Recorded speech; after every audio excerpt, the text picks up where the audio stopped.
Welcome to the Movie Draft Podcast. I am Ethan Sidney, and today I'm joined by my wonderful co-host, Ben Lawhorn. Hello.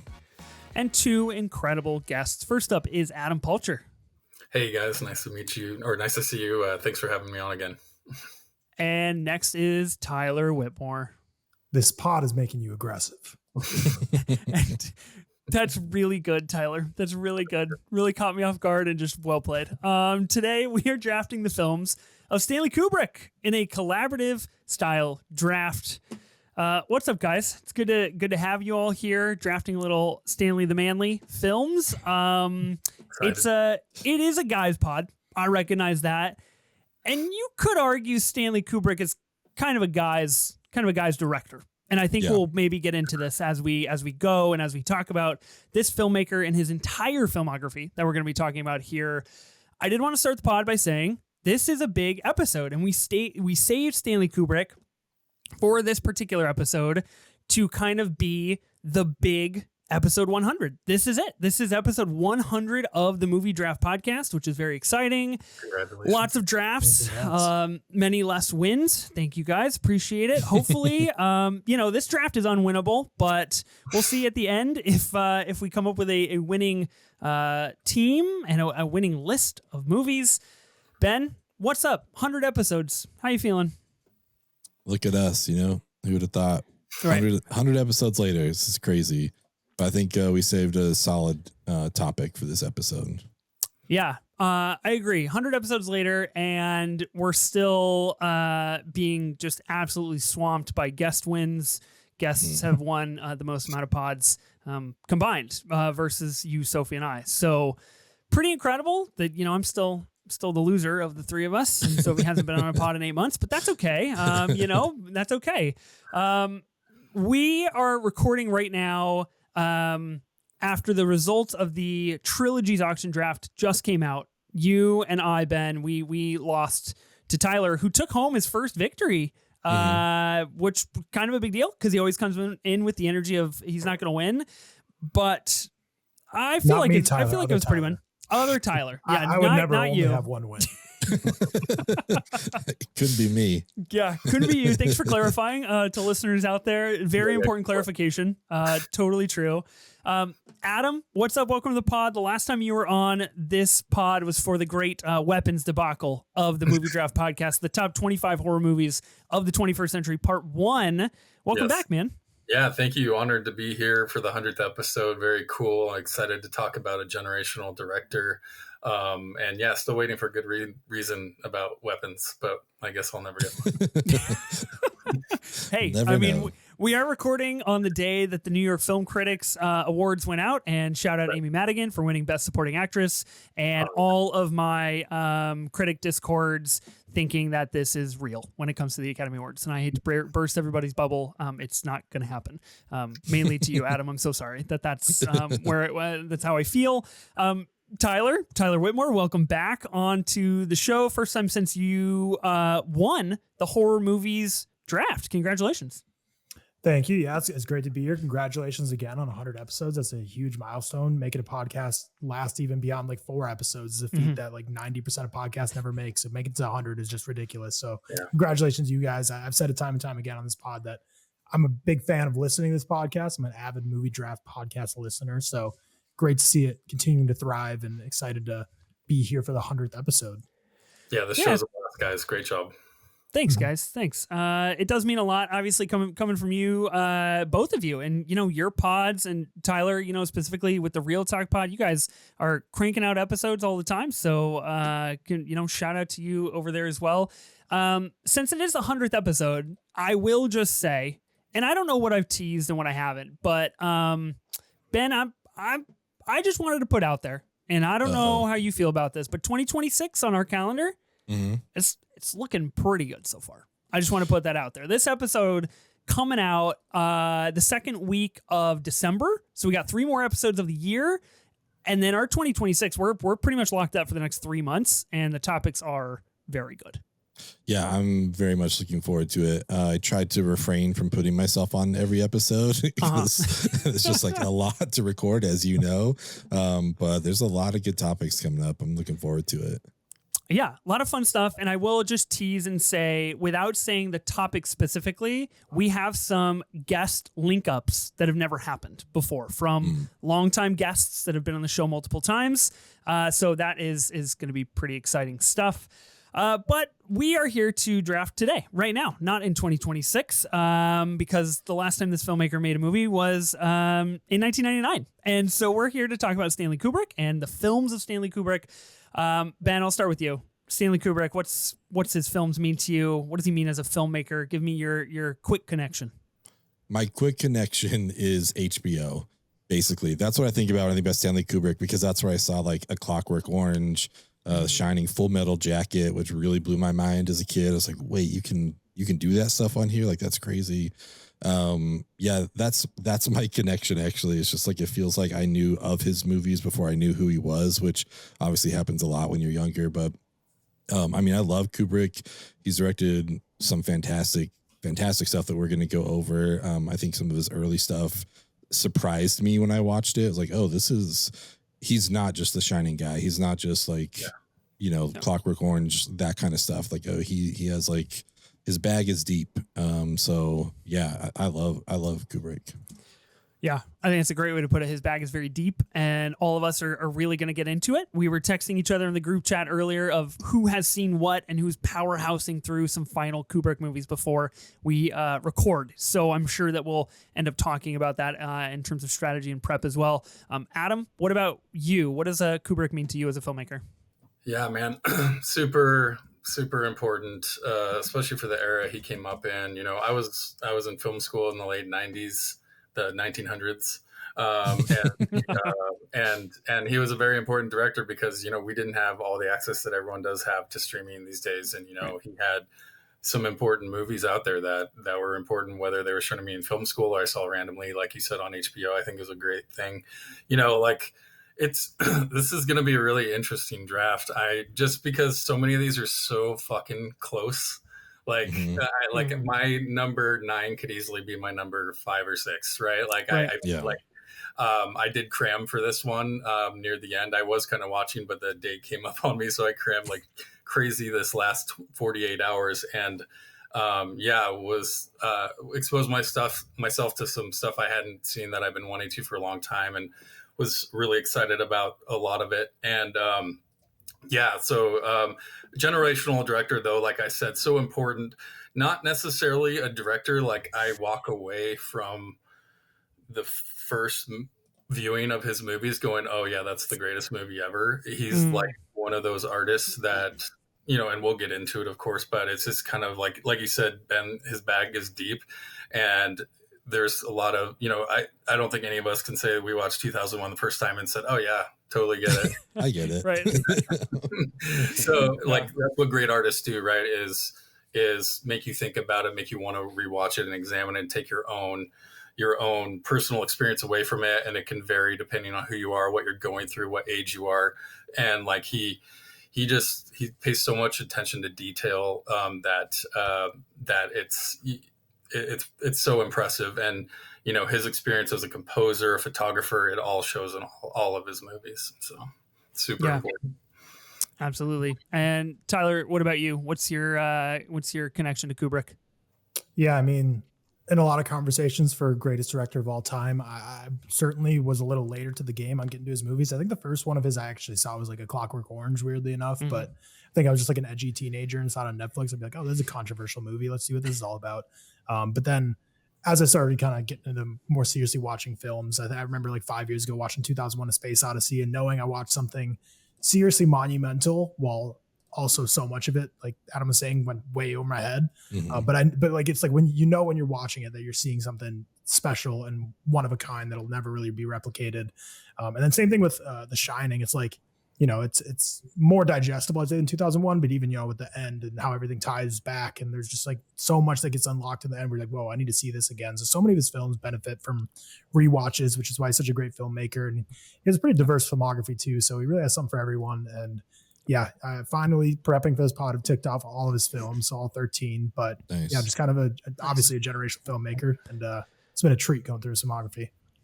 Yeah, I mean, I'll echo everything you guys said. Obviously, he is, widely considered one of the greatest to ever do it.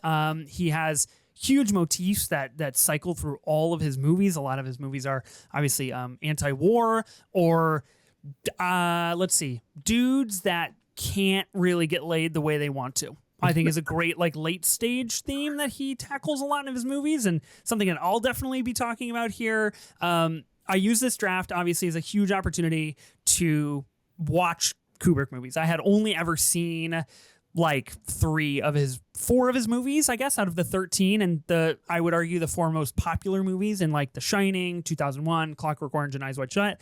And I'll just out myself now, because I feel like we've talked about it before here on the pod. I know, Ben, you've thrown me under the bus for old Letterboxd reviews, and I know it's something we're all deeply ashamed of that should be scrubbed just from the internet at large.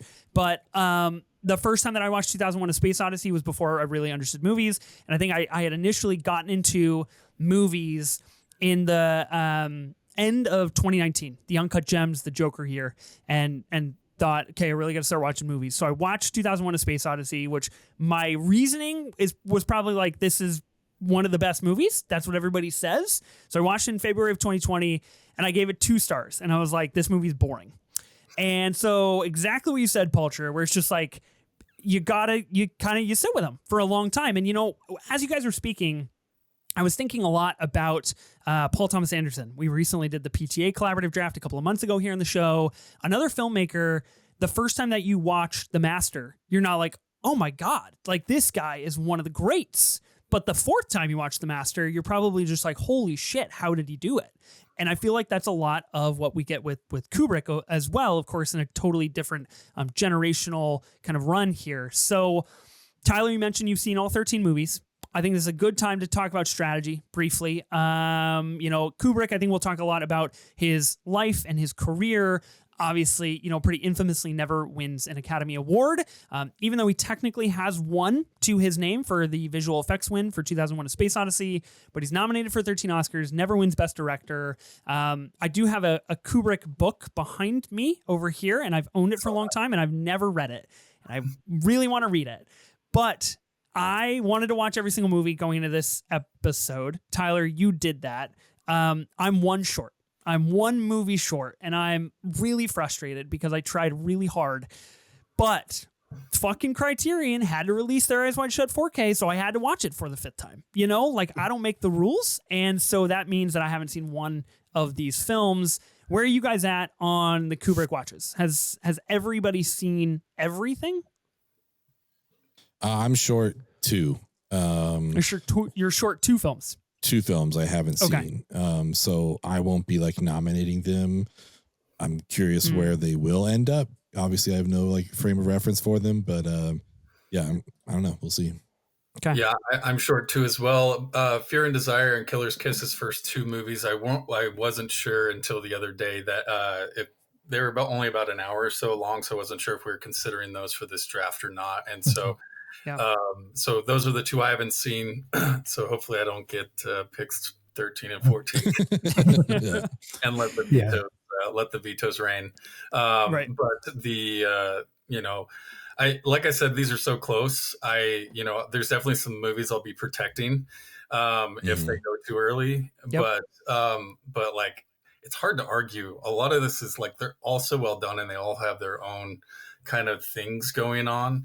But there was probably 4 or 5 that I haven't seen before, or I hadn't seen in a while, that I refreshed myself on. And those were really the ones I concentrated on when I was cramming, because I have seen kind of the classics that you were talking about, dozens of times, like A Full Metal Jacket, Shining, Eyes Wide Shut, 2001, Doctor Strangelove, those ones.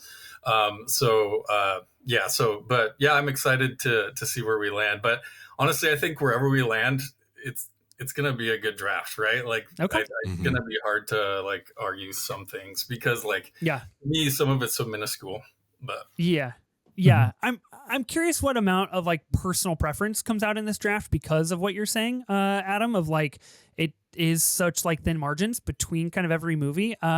Tyler, you have seen all 13. Did you watch a lot of them for the first time going into this, or was it a lot of rewatches? So 4 of them were first time watches. Okay. But the other 9 I'd seen before, multiple of them, multiple times. There are definitely a couple that I wish I could have rewatched for this. It's been a few years. So, but kind of like Adam was saying, so many of them for me are like 4.5s and 4s and 5s. Like it's like splitting hairs, but there's certainly a couple that I feel pretty passionate about. So really interested to see how this plays out. Yeah, it'll be interesting too, because there's not like a huge pool to pull from, right? He has 13 movies and there's 13 choices, so it's going to be like, well, this is what's left. Like, it's not going to be a big surprise what number 1's going to be or anything. So I feel like this is an episode where the vetoes will make themselves known for sure. I do wonder if the infamous veto override will be played. Of course, is very difficult to enable in a collaborative draft. A lot of threats come about with the veto override, and few of them actually take action.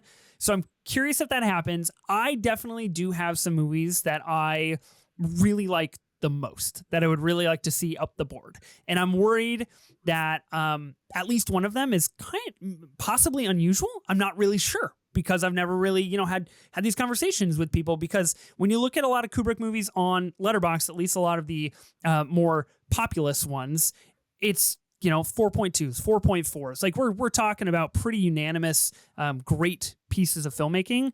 So it's hard to determine where people might lie in a draft like this, where there's only 13 spots, and we do kind of have to have a strategic stranglehold of sorts on the team that is going to end up on the board at the end of the day. Do we think, is this an us list, or is this a list of the people? Like, if we don't put the right movies in the top 3, do we still walk away successful? You know what I mean? Or are there definitely ones that should go high? I definitely think there's some that should go higher than others. Okay. But a lot Fear of and that, Desire number 2? That's what I'm hearing, right? yeah, well, that's what I haven't seen, so maybe. Maybe we'll see. Yeah. It's interesting to see what kind of, if any of the pop culture influence these movies have had will play into like where we place them. Sure. Because there is like, I mean, we're going to talk about all of them, but like say The Shining, a lot of people love that movie, and it's a very popular movie. It's like, does that mean it deserves to be number 1? I don't know. I don't know if that's his best movie or not, but I don't think people would be mad if it was at number 1, but I don't know. This is going to be really, really interesting. You talk about pop culture, and I think this will be like kind of a pinned conversation that we'll kind of keep revisiting the more we talk about movies, or at least I would hope or intend that we do. We're recording this the week after the opening weekend of Zootopia 2, a movie that has broken the single day gross in China for the highest single day gross of all time, beat Avengers Endgame, a movie that clearly has an homage to The Shining. So it's pervasive. It persists. So I do wonder how much of that will matter. I mentioned earlier, Criterion just dropped their Eyes Wide Shut 4K. It's all anybody's talking about in the physical media space right now. So like, I'm curious where that lies, and what that does for the movies that we want to play. I think it would behoove us to kind of zag a little bit on this list and do something that, is maybe a little unconventional. I'm not saying toy with the number 1, but I'm just maybe putting it out there of like, maybe we toss up some options. That's the headspace I'm in. I just want to put you guys. There's multiple options for number 1. I agree too. I'm open to anything. I feel like if we all submitted our top 13s, like, there wouldn't be a ton of crossover, I think, on placement. Vastly different, I think. I'm playing off my personal list just because it's what I think's the best in order, but like but I do think there's definitely some nostalgia and pop culture stuff tied to it, because some of these I've seen 2 days ago, some of these I've seen for decades, so obviously there's going to be nostalgia attached to some of this. Listeners know, you guys know, Ben especially knows that I'm not shy with my Letterboxd logs as I go through, and people had been, guessing that we are going to be doing a Kubrick collab or a Kubrick draft at least before it was officially announced, because I'd been logging so many Kubrick movies all the way up until last night. So I have some movies that I've seen quite recently that I have some very fresh thoughts on. We'll see if that kind of takes hold of me. Whatever happens, whatever we end up doing, however this list kind of manages to come out, it is a collaborative draft. So whether it's a list for the people, a list for us, strategy play, whatever you want to do, there's going to be one list at the very end of this, essentially ranking all 13 films directed by Stanley Kubrick. Again, what's the goal here? Are we ranking them? Are we determining the most, pop culture relevance, the most important in cinema history? I think there's a lot of different angles that you could approach some of the picks and the placements, and we'll see how that goes. And as always, with the collaborative drafts, a special shout out to Screen Drafts, a wonderful podcast that has influenced this specific draft layout. We should explain the picks and the abilities. Ben, I'm going to have you do that, but I'm going to read the movies real fast so we know exactly what we're working with. That way we can kind of all start thinking about what's at play. Listeners can get an idea of all 13 movies we're talking about, because Palcher, you did mention, his first two movies are really short. They are like 61 minutes and like 71 minutes or something like that. So we are including those in this draft. These are all 13 feature films that are tied to his name. So we've got Fear and Desire in 1952, Killer's Kiss from 1955, The Killing in 1956, Paths of Glory in 1957, Spartacus in 1960, Lolita in 1962, Dr. Strangelove, or How I Learned to Stop Worrying and Love the Bomb in 1964, 2001: A Space Odyssey, 1968, A Clockwork Orange in 1971, Barry Lyndon in 1975, The Shining in 1980, Full Metal Jacket in 1987, and Eyes Wide Shut in 1999. Very interesting that the time between films gets longer and longer and longer as he goes in his career. Obviously, there is, which is one reason I'm dying to read the Kubrick book, and I actually did order the kind of Eyes Wide Shut book that goes with Eyes Wide Shut, because there is so much talk about what went into that production. Kubrick dies before it gets released to the public. Very famously, the last movie in any of his movies, the last word in any of his films was fuck. Like, there's a lot of cool, funny, weird things that go along with that. So I think there's like a great mythology to Kubrick as well that maybe we can kind of, at least touch the surface on when we talk about some of these films. Ben.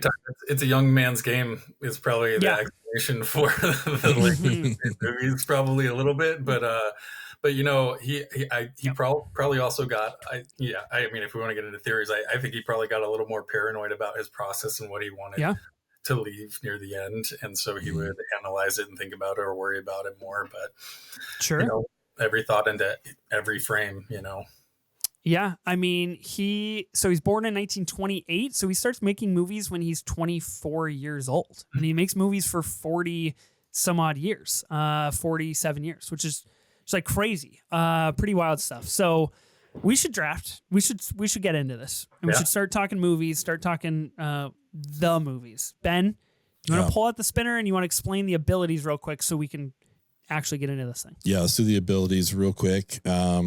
We have 4 drafters here. Drafter D will get picks 4, 8, and 12. Drafter C will get 3, 7, and 11. Drafter B will get 2, 6, and 10. And Drafter A will end up with pick 1, 5, 9, and 13. Now, while it does sound like Drafter A gets the most picks, which they do, Drafter B actually kind of sets the tone for whatever the number 1 spot is going to be. So because Drafter A's picks are a little bit lower, they're going to get 2 vetoes. Everybody will have 1 veto to start with, but Drafter A will have 2. And Drafter D, because they also have lower picks, will get the one and only veto override, which can be used if someone plays a veto and you disagree with it. You can play the veto override. The only thing is you can't play it for your own pick. It must be played for somebody else. So we'll see if it makes an appearance tonight. Okay. Do you think it'll make an appearance tonight? How are you guys feeling about that? Seems like it could have a lot of power here. Yeah. Okay. I'm How many times optimistic. I don't have a specific number, but I would argue like probably less than 5. Like I really don't think it's been used a lot at all. Yeah. Yeah. All right. It's pretty hard. I mean, in order to use the override, a lot of things have to align. Like you in theory have to align with the opinion of somebody else of a specific placement of a movie. So that's the thing. And these are so close again. Like it's going to be hard to be like, I agree or disagree. Unless it's, if it happens, I could see it happening later in the draft. Yeah. I mean, we've had a lot of collaborative drafts. Tyler, Palcher, you guys have been a part of these as well as Ben, that, things get close and then you kind of just work up the board and you get to number 5 and you're like, nobody's used a veto yet. Like, we've just all been a little bit on edge and a little bit worried to use it early. So again, it could happen where nobody uses a veto. Who knows?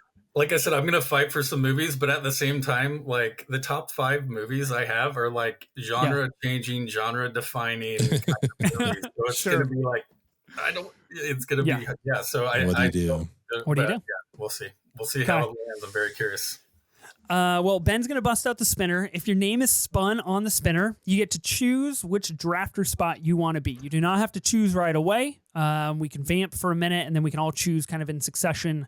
There's definitely one that I'm hoping to get. I'll just put it that way. All right. Well, let's see. Let's see what happens. Huh. Okay. Interesting.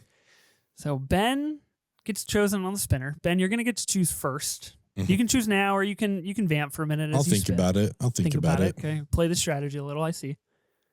Uh-huh. Oh. Classic host rigging it. I was going to say classic twofer on the host. Getting to choose first. Very interesting. That's tough. Who's going to get the scraps? Oh, it's going to be Palcher. Brutal. Okay, that's tough. Ben, you get the first choice. You want to be drafter A, B, C, or D? I am going to do. Man, I love the override. I love the override. Love it. Really? I'm gonna go with D. Yeah. Mm-hmm. All right. I like knowing it can't be used on me if I have it. I think that's what I like about it. More of a defensive play. Yeah. Okay. You like veto overrides? I love them. I love them. Okay. So that means that's kind of what I wanted. I wanted D. I also wanted the override because I actually do think it'll come into use. The 2 veto always looks really good, but I don't want the number 1 pick chosen for me. So I'm gonna go with drafter C. I'm gonna go with drafter C. I'm just gonna do it. Okay. I don't want to overthink here. I'm gonna get 3, 7, 11 and a single veto. I feel pretty good about that. Well, you're locked in now, so I have to feel. So yeah, I have to feel okay. I say what we got left. You either get to pick the 1 and 2 spot, or you get 2 vetoes. So kind of no bad. Yeah, picks. I mean, coming into this when I saw this draft board, I wanted to be drafter B, so I'll take drafter B. I got what I wanted. Wow. Okay. I will take it for drafting last. Nice. Okay. All right. So Palcher, you're gonna get 1, 5, 9, and 13 with 2 vetoes. Tyler, you'll get 2, 6, and 10, single veto. I get 3, 7, 11, 1 veto. Ben, you get 4, 8, 12, single veto, and a veto override. Mm-hmm. Palcher, that does mean that you're going to have to nominate a film in the 13 spot. So this could be a total crapshoot. Which is funny considering the 2 you haven't seen. Right. Yeah. I told you what I'm going to do. I kind of already spoiled it. Which I actually think was a really savvy play by 3 of us. Tyler, Ben, and myself, to put Palcher in a position to force his hand a little bit. I think this is going to be a big strategy draft, or at least I'm hoping it is. So let's commence the Stanley Kubrick collaborative draft. Palcher, you've got pick number 13, man. Well, I mean, again, like I said, what I'm going to do, I'm going to pick one that I haven't seen. It may be a cheater's way out, but I'm going to let the vetoes reign. And so my strategy is to either waste a veto or potentially, just get something out of the way that may not even be on people's board later too. So I'm open to whatever. I have nothing to say about this movie, but I'm going to go with Killer's Kiss just because it's the one I've heard least about. I've heard of Fear and Desire and everything else. I've seen everything else other than Fear and Desire, but I've at least heard of Fear and Desire. Hadn't really heard of Killer's Kiss much. So I'm going to go with that one, but happy to listen to any vetoes anyone has for that. But just to keep the game going, I'm going to take that one off the board. Okay. Killer's Kiss. Killer's Kiss, for those who don't know, is about a New York City boxer who basically falls in love with a dancer, and she gets kind of swooped up by her boss and then is chased down by the boxer, and they kind of go to all sorts of rancid corners of the city and trying to skip town, and real like, you know, kind of mob-esque movie. Comes out in 1955.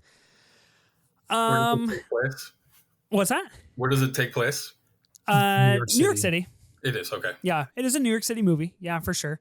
I don't have it at 13. I have it at 12. Me neither. But I'm not going to fight for it at 12. I'm not going to waste a veto on it. Yeah. Yeah. I haven't seen it, so I can't comment on it. That's one of the two I haven't seen. Yeah. Tyler, you and I have seen this then. Yeah, it's not my lowest rated either. It's Kubrick's noir. It's you know, that's a genre in general that my bag A is not super deep in, and B, it's got to be like a really good one for me to get actually invested in it. And this one just never really grabbed my attention fully. So it's not in last place for me, but certainly not one I'm going to argue about. It's competently made, but just nothing that's going to leave an impact beyond the 5 minutes after I finish watching it, really. Yeah, definitely agree. You know, I think that Kubrick is doing some really good stuff here, especially with visuals. And I think a lot of our early conversations will be like, cool, we can see Kubrick kind of in the making and we can see what he's going to. And I think a lot of these movies through the 50s and 60s do elevate to that, like, Kubrick's got the eye and he's just fine positioning himself. There's actually a couple cool things in Killer's Kiss. There is notably I'm not going to spoil anything, but like in the third act, there's a very cool sequence that takes place in a warehouse full of mannequins. And there's some really interesting stuff going on there, some cool visuals.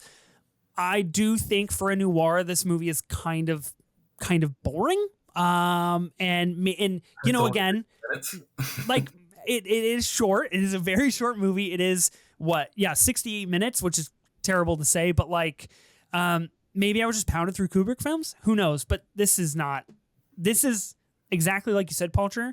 It's not one that a lot of people like know about. This is total like completionist territory, I feel like, for Kubrick. Yeah. You know, it could be some early student filmmaker stuff too. You know, that he's still kind of figuring out who he is as a filmmaker with these early films as well. So, you know, the earliest film I saw of his was The Killing, and he obviously knew what he was doing there. And so, like, you know, I'm sure it's part of that. And, you know, I'll also say I'm sure Kubrick's worst film is probably somebody else's best film. So, right. You know, I mean, we're talking about Kubrick here. So, you know, I'm sure there's plenty of awesome shit that happens in both of these movies. So, yeah, totally. Okay. Well, I don't really have any thoughts on Killer's Kiss. Tyler, do you have anything you want to add to this conversation? No. Okay. Yeah. I think I wrote on Letterboxd a good lesson in why you shouldn't fall in love with someone if you've only known him for 2 days. They basically meet and they're just like, I love you. Let's skip town. And then things go bad. So maybe just like don't do that. Maybe. On the other end, before sunrise, you know, then there you go. One of your favorite movies. Before sunrise, my ass. Don't do you that. shouldn't fall in love if you only know them a little amount of time. Okay. If you live in New York City in the 50s, maybe don't fall in love with someone in the first 2 days. How about that? Little caveat there. Okay. Ben, you have the 12th spot. I mean, we keep it early. I'm gonna do Fear and Desire at 12. Not a movie I dislike by any means. It's about 4 soldiers that get trapped behind enemy lines, and they're trying to obviously get over to their side. There's a river nearby that they're gonna build a raft and go at night and all that kind of stuff, and conflict ensues. And it's a lot of them facing the titular fear and desires. It's like the fear of death, or like the desire of sex and the decisions you've made. I didn't like the movie. Was fine. The cinematography actually is like really interesting to me, because all the single shots when the soldiers are talking, they're just like kind of beautifully like composed and I don't know, it looked amazing to me. I was like, damn, this is his first movie. Like, this looks great. Like, the subject matter, how it's all going is a little different, but I think it looks really cool. And that's something that I don't know if he shot this one or not, or who did, but as we'll talk about as this goes on, Kubrick's got some amazing visuals. So I think we were able to kind of see it early on with his stuff. Kubrick did shoot this one. Did he? Okay. Yeah. Yeah. Have we all seen Fear and Desire? You haven't, Palcher. This is the other one you haven't seen. So just the three of us. Yeah, these two are kind of interchangeable for me at the bottom of the heap, 12 and 13. I agree with you, Ben. I think there is some really interesting stuff. There's especially kind of a sequence when there is a clash when they go into kind of a mess hall, and they are quite literally met with fear and desire of what is going to happen because of their actions.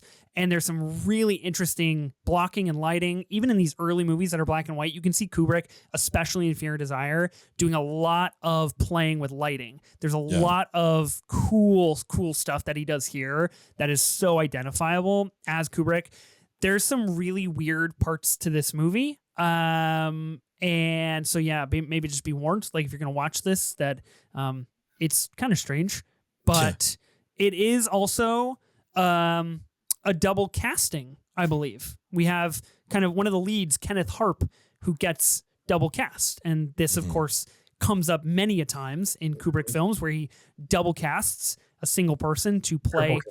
Even triple cast. Yeah, like he just has a thing for this, which I think is something to be said with what Kubrick is getting at, especially with a movie that's titled Fear and Desire and quite literally deals with that.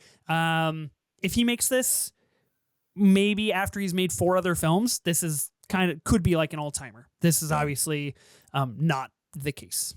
Mm-hmm. Yeah, I think it's echo everything you had to say with how well it's shot. It looks gorgeous. I just think story-wise, there's a lot that's lacking here. I think his anti-war sentiments come a lot more fleshed out in his later films. And I think also just a curse of just having seen Apocalypse Now before seeing this, I think kind of with the Descent into Madness has just done so much better in that. So even though obviously this movie came out way before that, seeing like what a great version that looks like, and then watching this, you're like, you kind of know how great it could be. Yeah.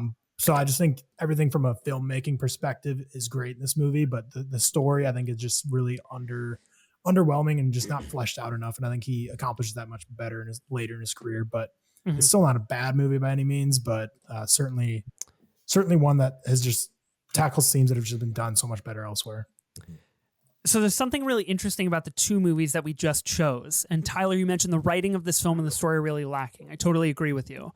These 2 movies, Fear and Desire and Killer's Kiss, the first 2 films that Kubrick makes, are written by the same guy, Howard Sackler, who also goes on to write Jaws 2, which is really interesting. And then he writes a movie for Peter Bogdanovich in 1979, and then a couple of weird movies that I've never heard of. And that's about it. And I think that's fascinating that he is the writer of the first 2 films with Kubrick. And then we move on or do other things. I don't know if there's anything, to that, but that is just something of note that I found out. Interesting. Jaws 2 is a weird leap. I'll say that from Kubrick. It's super strange. Yeah, very, very odd. Got to do what you got to do, I guess. Sure, yeah, no, yeah, gotta pay those bills. Jaws collaborative draft when? That's what I'm saying. Man. When are we doing that? Okay, so we've got Killer's Kiss in 13. We got Fear and Desire 12. I think those were kind of the gimmies. Those were the softballs. I feel pretty good strategy-wise that I put that on you guys to decide and didn't have to blow one of my picks on a very clear bottom dog there. But now we come to 11. And that's interesting because I feel opposite. I was like glad to have one of the first 2 because I'm like, really? I don't know what you play at 11. Genuinely, I don't know what you play at 11.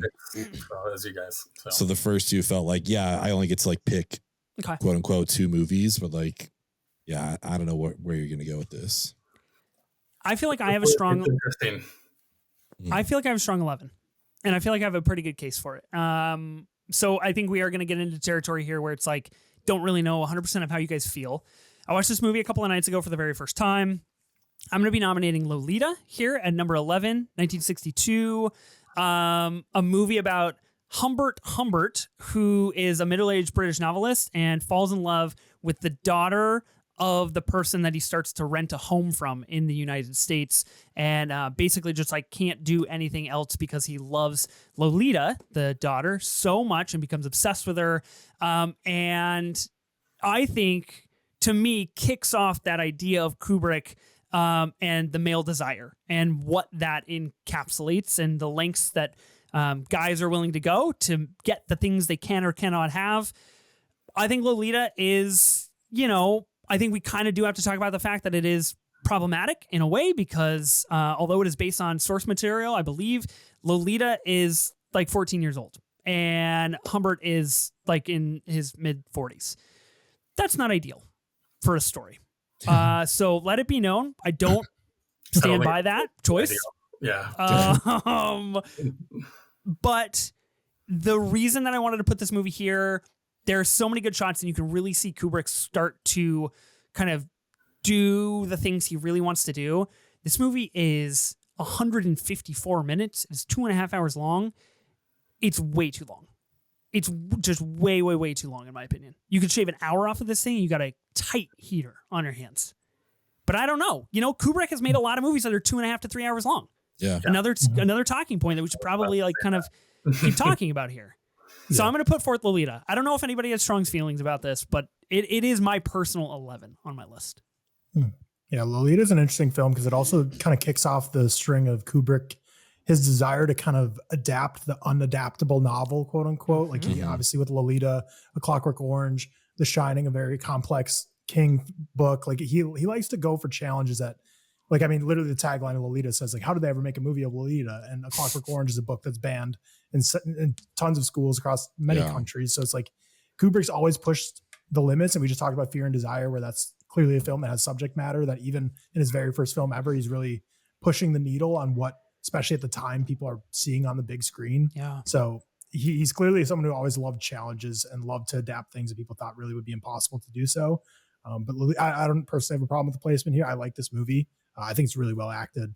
And Kubrick's really into form at this point in his career, but certainly not my favorite. So I don't have any issue with the placement, but it is interesting how there's multiple instances where he tries to adapt novels into movies that otherwise other directors might not think is possible to do. Mm-hmm.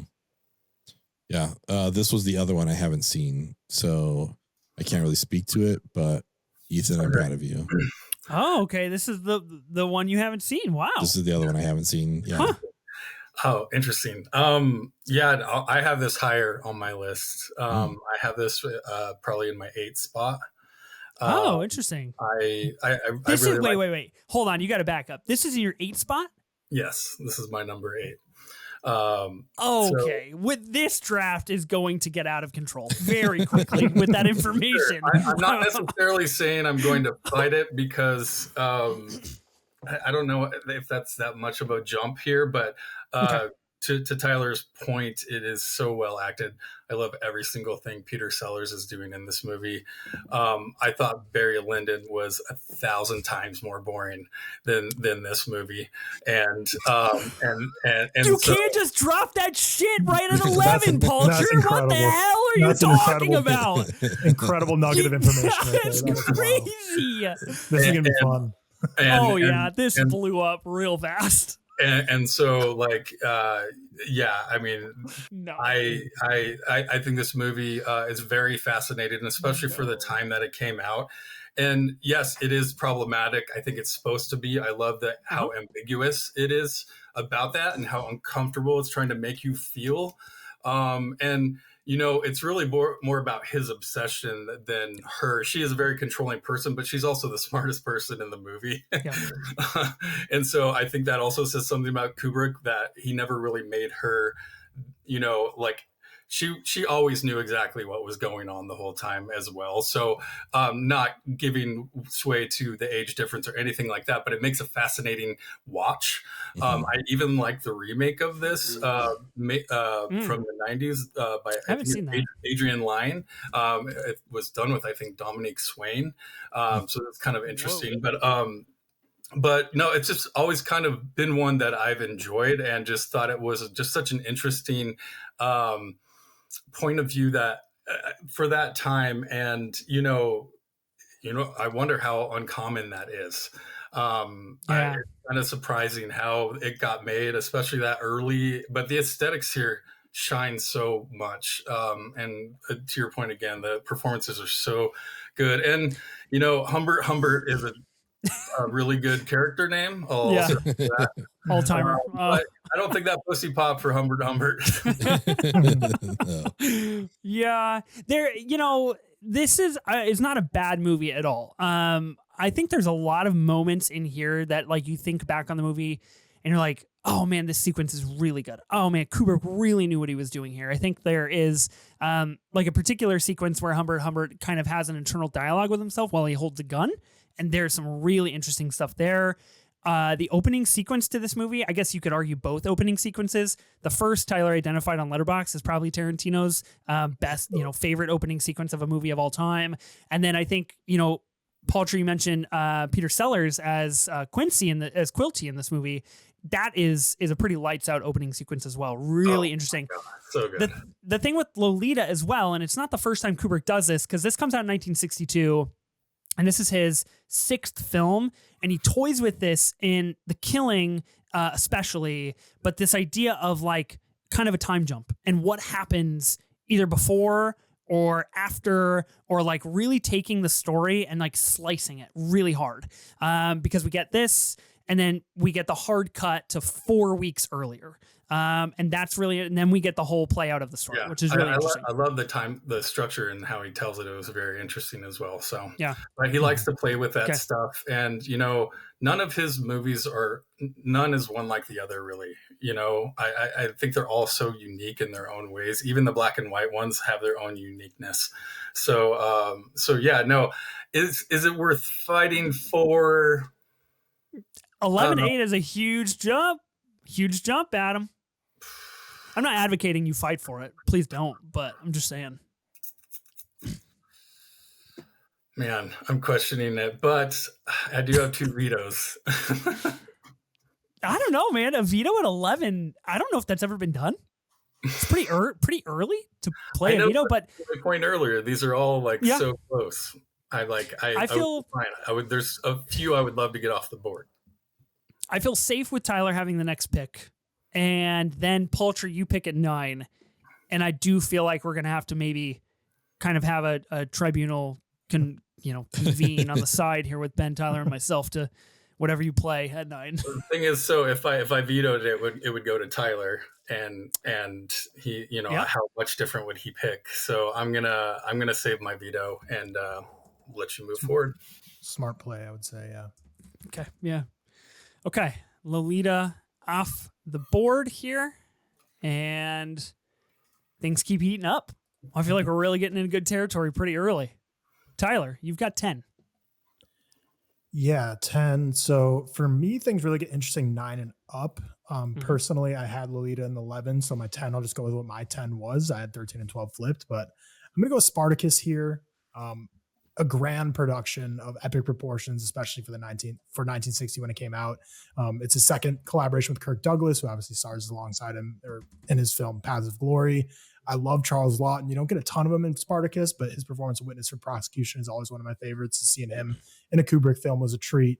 But yeah, there's just an epic of grand proportions. It's like a historical biopic, like in quotes, like Spartacus was a real guy, but his story has been so sensationalized over the years and all kinds of adaptations. But, a story of, gladiator being raised up as a slave, and ultimately they train him so well to be such a strong competitor in these gladiatorial games that he's able to use not only his might on the battlefield, but also his wits and leadership abilities to help lead a revolt and ultimately escape. And just takes you through his life journey of going from being that slave to being someone leading a revolution. And again, the production pieces here are immaculate. I mean, I don't think it would be a crazy hot take to say it's like the biggest scale that Kubrick ever worked in his career in terms of just how the battles that were on display here. Barry Lyndon had some battles here, but I'd say overall Spartacus for sure. So I'm playing it here because I like the movie. It's a long movie. I believe this is his longest movie, if I'm not mistaken. There might be an extended cut that might go beyond this of some of his other films, but yeah, Spartacus ultimately is going to be landed at 10 for me. This is the movie I haven't seen. This is no surprise to you guys. I texted you guys and I was like, I think I texted you guys last night. I was like, has one person seen Spartacus, just so we don't have a movie that none of us has seen and then completely shroud this podcast in moral quandary. But I really, really wanted to watch this movie. I just couldn't fit it in with the runtime, 197 minutes. So I abstain from the opinions here. Not a bad spot from what I can tell, but you guys discuss amongst yourselves, I guess. Palcher? Yeah, no, I love this one. This one was awesome. I really enjoyed it a lot. It definitely was, you know, like Gladiator movies. I probably had it a little lower on my list, similar to you, Tyler. You know, because Gladiator movies were nothing necessarily new, but the scale was new and the amount of money, and you know, scale is ridiculous. Watching even just some of these formations move Oh with my God. big master shots are just incredible. Like, I mean, his camera work is so incredible here, and I love Kirk Douglas. I'm so glad they cut off the little ponytails once they left the first army and became rebels. Always fighting for the rebels, and guess what, guys? This dictatorship shit is a tale as old as time. Yeah. You know, people trying to overtake and overreact, and like you know, it's weirdly relevant, and all the performances were really fun. I really enjoyed this movie. It's definitely like you can see where like Ridley Scott could be inspired by it, of course, or you know, something like that. You know, really epic movie though. Really, I like this one a lot. But it's probably about where it should be placed. Yeah, it's kind of wild. Like, because when you said that, I was like, no, it's too low. And then I'm looking over the list, like, I don't know what you put like below it. It's like, it's a great movie. This is the last one that I watched. Just the literal definition of an epic. Like it's just so, it's amazing. I love Kirk Douglas in this. I will say my biggest problem with it is that the guy's like, what does Spartacus look like? Like, listen, if you saw Kirk Douglas's chin, you're never going to forget that chin. You know exactly who Spartacus is. So, but no, I love this. Some of the camera work here was great. There's one shot. I don't know why it stuck out to me, but it's like, we're in Spartacus, like in, the holding cell that he's in, but like we're looking up through the hole in the roof, and then just like the camera just like comes down and like focuses on, I don't know why, but that shot, I was like, damn, that's a really cool shot. Like he could have just done a wide and showed what we were looking at. But yeah, again, cinematography in Kubrick, you know, he knows what he's doing. So yeah, I'm happy because one of my favorites still hasn't been played, and I was afraid it was going to, and I'd have to use a veto. But yeah, this is, it's getting cut through. Wow. Yeah. And for how big of like a gladiatorial epic this is with the grand set pieces, my favorite parts of the movie are probably just Kirk Douglas and Gene Simmons having their dialogue back and forth. I just think it's, both of them are just perfect acting in this movie. And the quiet moments of this were the ones that ended up sticking with me the loudest in a movie that overall is a pretty loud movie. I really enjoyed the love story too. I thought it was like, it seemed really authentic to me here. Like I don't know why, it just their emotions together seemed real, and like just love the story, and just the way it ended, all of it, like just, oh man, so good.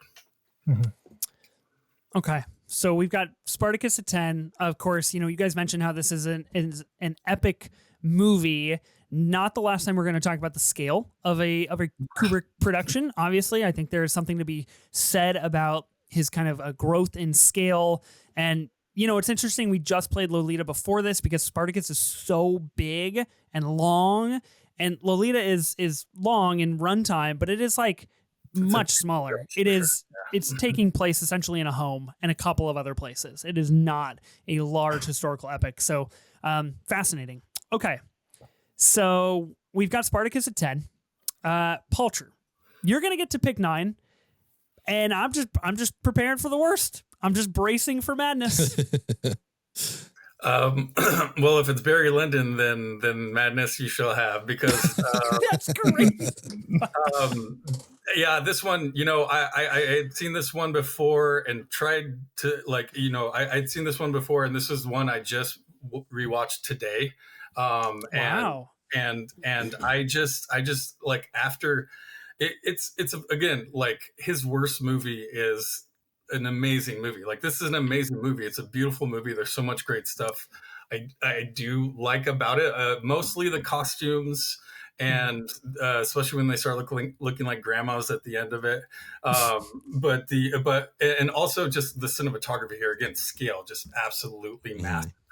But like, I just Ryan O'Neal doesn't really do a lot for me.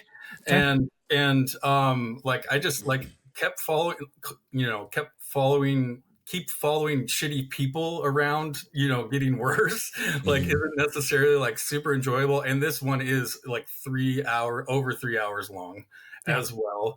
And like by the first hour, I was like, oh fuck, it's only an hour. It felt like so much longer. And so it didn't really like have the storytelling grasp that a lot of these other movies that haven't been mentioned yet do. And if I'm ranking performances, like Ryan O'Neal, he's fine. He's good. He's good here. But like he just like, if I'm thinking of the performances of like Jack Nicholson or Malcolm McDowell or these other performances that are before this, like this one is definitely further down the list for me. And so just because it didn't reel me in with the story as much, and it was interesting. I love the shoot off scenes because it's the way it's the way it opens the movie, but like that's how his dad dies. And so going through these great periods, and it really does look amazing, but it just like this guy just kept drifting to these places, and it just kind of just wasn't as interesting as these other movies to me. So that's where I have it. Honestly, I would have taken it 11th. If I had 11. So okay. I think we all have a lot of thoughts on this, and I will give everybody their due process and their due time. I just wanted to point out a statistical measure here. Barry Lyndon nominated for 7 Academy Awards, and it won 4. So suck on that, Palcher. Okay. He's always right. Yeah. I'm just kidding. Yeah, that's true. The Academy has never been wrong. Okay.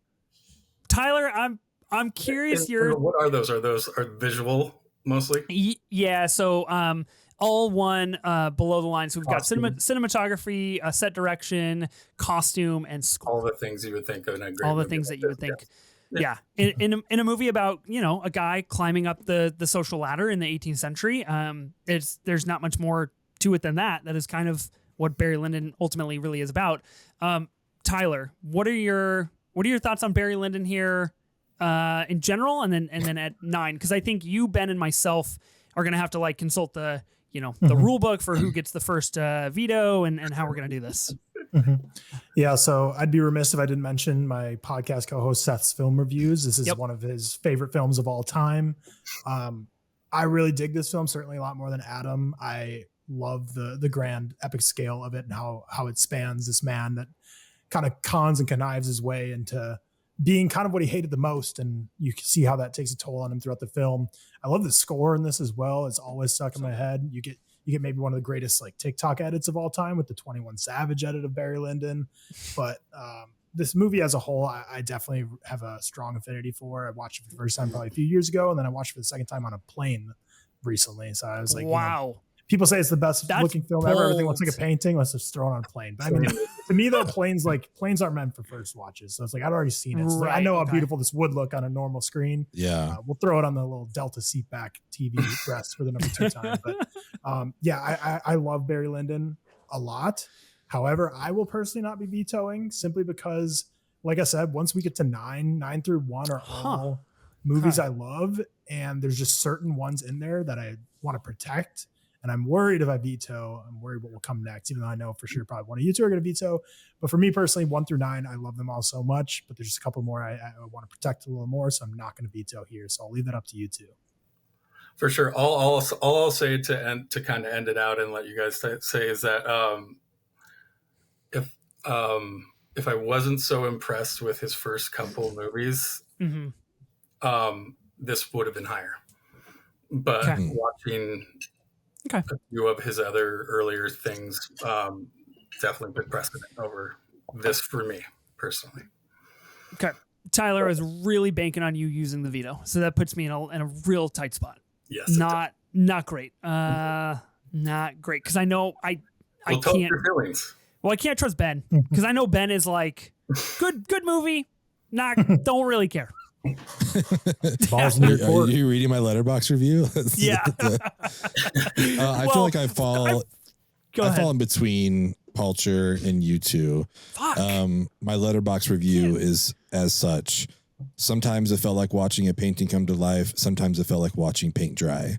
That's kind of how I feel about this movie. Like it's beautiful. You can't argue that at all. But there were just times where I'm like, this is dragging a little bit. Like, But the moments when it's not, it's fantastic. Yeah, but no, there's great moments. yeah, No denying. talk about being able to chop an hour off. Like this is No no doubt. problem. 100%. So I'm not going to veto this, but Okay. yeah.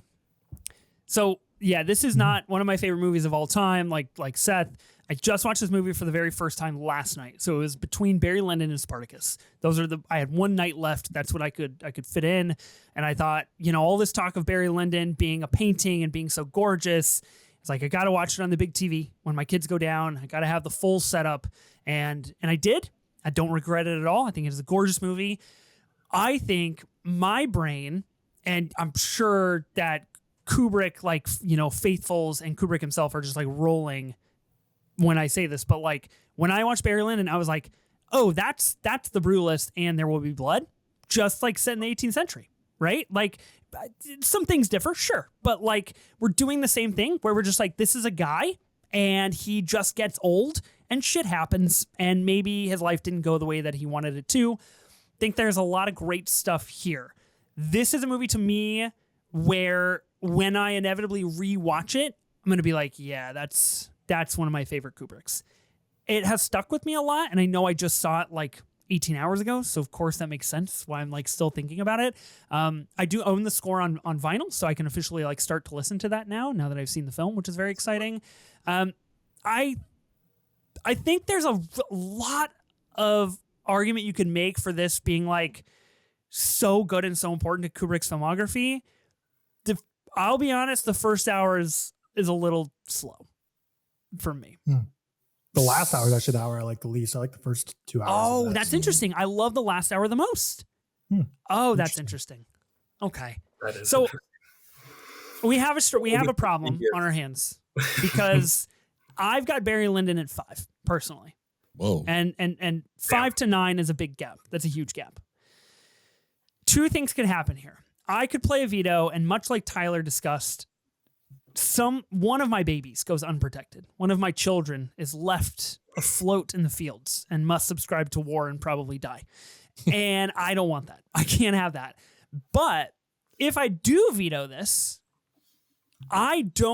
this is a huge power play from Palcher because anything's possible. You could literally play 2001 next. I have no idea. I can't gauge because you put Barry Lyndon at 9. That's, Honestly, coming into this draft tonight, like before we were recording, I was prepping for it. I thought there was a reality where this would leave at number 1. So I thought it was like a top 3 shoe in. Okay. But nobody's vetoing. This is not really down to me. I mean, it is down to you, I think. God damn it. What do I have one veto? The babies you're trying to protect too might be stuff that we all love. So you might not have to worry about those. Dude, I know. I know. I know. Dang it. I mean, this is exactly what I was talking about at the beginning. Like, what if we all get so paranoid and it's just like nobody goes for it? Yeah. We don't duel each other. I think the duels are really great. Speaking of duels. I don't stand by this, but I'm not going to veto it. I can't afford. Wow. I can't afford the veto. It sounds like you do stand by it because you didn't veto it. So got it. Wow. I can't. So glad I got that knocked. Okay, wait. Hold on. Barry Lyndon fans. It's not like I don't like the movie. Seriously, it's great. But like compared to the others, it's just So. Oh, okay. I'm thinking that was a poor choice, but nonetheless, we must proceed. We must move on. Okay, wait. Well, because Ben, if I vetoed it, were you going to play Barry Lyndon at 8? I don't know. It's probably not. I don't know me. Don't give me. Listen, you like to play this game as a cooperative collaboration. I like to do it as a competitive collaboration. I'm not giving you anything, so I'm not telling you. It's a collaborative draft. That's true. We have had feedback from listeners that some of our collaborative drafts have in fact become too collaborative. So agreed. You are probably on the right side of history on this one. When you're just like, hey, let's just talk about the top 4. It's just Isn't that what we're here to do? I thought that's what the point of this show was. I think it'd be really fun and cool if Ethan vetoed. Just throw some chaos in the mix. It would be funny. But then he wouldn't have a veto for the whole rest of the game. You know what? Will there be a bigger jump from 9 to 5 for where placements are versus your ranking, Ethan? Tyler, you really think Ben's going to let me off scot-free? You don't think he's going to play it at 8? It's going to be all for naught. No, I don't think so. I don't think he's going to play it at 8. I promise you I won't play it at 8. You promise me you're not going to play it at 8? Okay, vetoing Barry Lyndon. Yeah, it's not sticking at 9. All right, now I'm worried. Adam, look what's at your the other collaboration. movie? We've done it. Well, I'm not going to play it at 8 because I'm going to veto Override and it's going to stay at 9. Oh! So that's why I'm not playing it at 8. That was a moment for episode 100 right there. Wow. Oh my God. I'm sorry. God. The bait was incredible there. All that hard work. I took the bait. I fell into the trap, and I got You did fucking it. murdered. And we got 2 abilities removed from the rest of the draft. Bang, God, bang. you put me in the house and you set it on fire. That's what happened. That was incredible Oh. bait. I texted in the group chat where I'm like, yeah, is this the Ben? Like, I'm gonna be on the podcast with. The last 5 episodes I've been on, I haven't been on with you, but I always love you throw chaos in the mix every time, and I'm glad I got to Ben, be here I witnessing it appreciate that. live. Got to witness a live Ben Owen on the pod. that was a brilliant 100 moment. Yeah, I gotta be honest, it feels very Barry Lyndon coded to get played like that because he ends up doing that for a lot of his Yeah. life. yeah. I feel like you pulled the trigger on your gun and I didn't quite did. go off. It's like, well, it's my turn. So I tried to cock the gun and I fired it That was mishappily. That was such a great part. Shoot. What a move by Adam. Getting Tyler this movie did- that he doesn't care for low while also removing 2 abilities. Oh, it's pretty amazing. Did you balloons? balloons. Oh, look at you, Palcher. You're the winner. You did Tyler, it. did you bait me on purpose? Did you know that was going to happen? I did not know that the veto override was going to happen. I was baiting you just purely for my own personal entertainment, just to be like, vetoing makes things fun. I'm here live. Might as well make some moves happen. Yeah, that's for chaos. Yeah, that was cool. Here we That's are. awesome. Good. Hey, collaboration sucks. I think we should all do our own thing. I tried. That's a great movie. I just carry the message to Seth. Okay, Tyler. I tried. will. I fought for I will. Barry Lyndon. Hey, this will Thank be you. better for your graphic anyways. This will get people Oh, talking again. so. 100%. Oh yeah, this is good. Get the pod back up in the charts. Okay, Ben, you've done it. Congratulations. We've arrived back at you, and you have managed to play the veto override. How do you feel?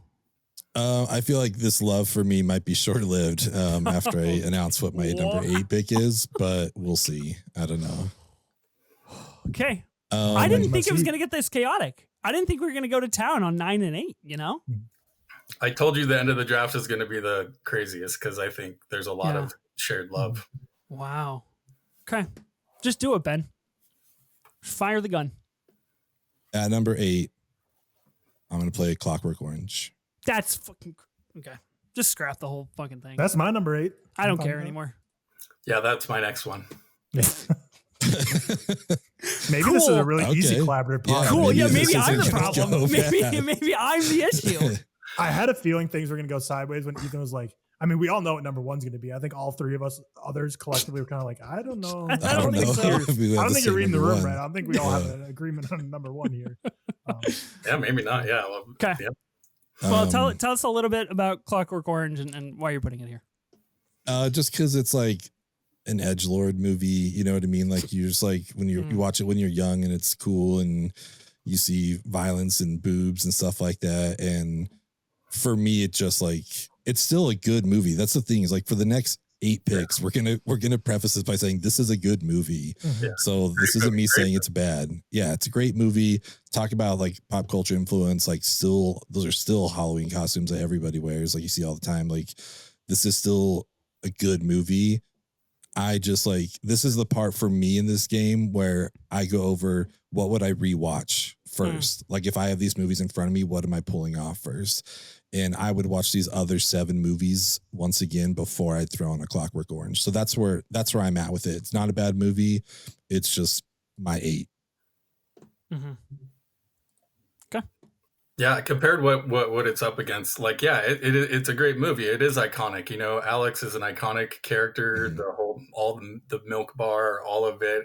It's so groovy 70s, right, and super kind of artsy and indie and weird. There's a bunch of time lapse in it, but it's all obviously just like he's an awful person, and there's the male desire, of course, he's into rape and Beethoven. Yeah.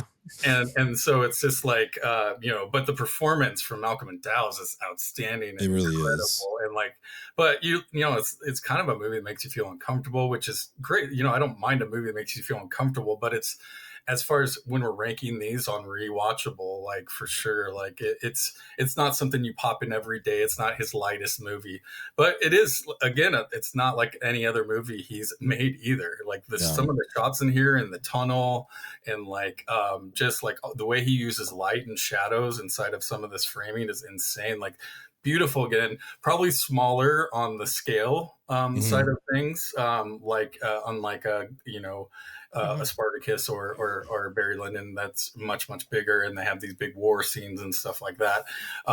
This is obviously a little more indie and arty, but overall, like to Ben's point, I would rewatch the other movies in front of this before. So okay, yeah. I mean, I've seen A Clockwork Orange once. I didn't get the chance to rewatch it for this draft. I didn't rewatch anything. I like it. I think it's quite a good movie. But who am I to say? I have no power.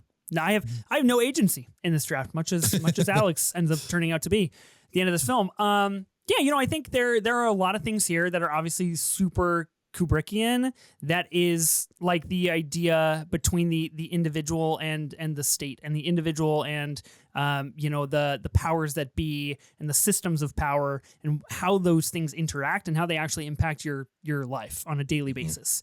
And so I think we're doing a lot of that in a really dark edgelord way, I guess, as Ben said. So I do feel like you could, it's ultra violent, it's ultra sexual, it is really hard leaning in all of those directions. But I mean, for a movie released in 1971 that follows 2001: A Space Odyssey, like this is a hard pivot in the other direction from Kubrick, and that's really fascinating to me. Excellent stuff. Just the shot of the eyes open, watching TV is just so iconic. Like there's tons of iconic stuff in all of these movies that are left. So I guess we have to pick the least iconic one. Sure. Yeah. I mean, you get a lot of modern day cinema where evil people drink milk, and I think you can probably spiral back to here pretty well. Okay. So A Clockwork Orange is going at number 8, and I've got the number 7 pick, and I am just completely powerless. What shall we put? Okay. I'm going to be putting at number 7, 1987's Full Metal Jacket. This is a movie about Private Joker and how he ends up enlisting in the U.S. Vietnam War and going to a pretty brutal boot camp, and what happens in the Vietnam War to this particular private. Features Vincent D'Onofrio as Private Pyle in a pretty insane role, in my opinion, especially in the first 45 minutes of this movie. Really just beautiful. But I think in terms of another war movie, this would be the one that I would actually not revisit, and I would revisit the other one. So if we're going kind of by that, I think this movie is like really good, maybe just like not for me. And maybe it's because I watched 2 war movies back to back. I watched Full Metal Jacket, and I watched Paths of Glory in the same night. And so I inevitably pitted them against each other a little bit. And that's kind of what I'm doing here. But this one I'm going to be playing at 7. I actually have it lower on my personal list, so I'm playing it in the lowest spot that I've been given. Full Metal Jacket's an interesting film because people often debate, do you like the first half better, the second half better? There's a very clear part 1 and part 2. Part 1's really the dehumanization of the boot camp and seeing the life being sucked out of these soldiers to be, and the second half's a lot more about trying to rehumanize the war by having the journalists in Vietnam trying to make it known the horrors that are going on over there. And they're definitely very different vibes, very different approaches. Like the movie has two distinct, first and seconds, and I've never been super passionate either way about the first. I've seen a lot of people say like, I love the first half, don't like the second half, and vice versa. Like people seem to be pretty strong opinion on that. I think they're both great and accomplish what they do really well for both of them. But to me, this is about where I would have it too. Again, it's just what it's up against. It's more that than any critique on the film. Like it's still a film I love. Is 4-star, one of the better war movies for sure. Mm-hmm. Totally. Yeah, some great performances. Although I will say, Palcher, I think maybe your Ryan O'Neal is my Matthew Modine because I don't love him in this. Like he's not it doesn't do a bad job, but it's sure. I just don't love him in this. But D'Onofrio is great. Sergeant Hartman, I forget what's the actor's real name. Arlie Emery. Yeah. I mean, just amazing. But yeah, I think this is kind of where it belongs. We're in greatness territory. Wow. Okay. How the turntables. Look at that. He does have the two vetoes. He kind of runs the board right now. So if you do I do. Oh, man. Yeah, I mean, I do agree with what you said, Tyler. I think there's a really interesting Kubrick thing that we just talked about with The Clockwork Orange is like the person and then the system and the bad things that happen in that system. I will say if you veto it, I'm playing this next. That's a fucking threat. You'd love to see it. Which you could veto both times, but I just wanted to give you that information. Thank you for giving me that information. I have babies I want to protect, and this isn't one of them. So I gotta throw them to the wayside, throw them to the battlefield. Pretty intense, like final 30 minutes of this movie. It's pretty radical. I have this much higher. Maybe not much higher, but you do. It's really hard. I mean, you could argue Paths of Glory is two different movies as well, right? I mean, 100%. Yeah. The war trial. Well, so I mean, I always thought that argument was stupid when people brought that up. Which one do you like better? Like it can be two different things and still be one movie. And this is some of his best cinematography. Like it's so amazing. Some of the stuff he pulls off here. There's a dolly shot that he does of all of the soldiers, and it's just absolutely gorgeous. The Liam Emmerich at the beginning, like his character. I mean, it's Whiplash before Whiplash, right? Mm-hmm. Like doing being in this boot camp, and it frightened me as a kid. Like that whole it's so effective. You were drawn in for every second, and even that first minute where they're playing that country song about America and shaving their heads, and you can see them like they're slowly going away and becoming not themselves anymore, and we're getting this whole reset. And I think it's beautifully told. I would have it much higher. I also you could do it, Palcher. The world is your oyster, you know? I mean, knowing Tyler would just play it, I would be interested. You know what? Just to spice it up, I'm gonna veto it. Wow. Just because I have it at 5. Okay. And that's kind of a big jump. Yeah. And so, there's a lot to be said about all the movies after this and before. And so, but I'm going to throw it to Ben because I don't know what Ben's going to do. And he did me a favor earlier. So if Ben wants this one, I'll let him make the ultimate decision, but I think he might like this more than you guys, but I don't know. Would you take it at the same place? Well, I for Full Metal Jacket, yeah, I don't know. I support the veto. Like I'm on board with it. So it's your choice. Cool. So wait, you did veto or you didn't? No, I'm vetoing. Okay. Oh, so it's back to me. So I got to pick. To Ethan. Yeah.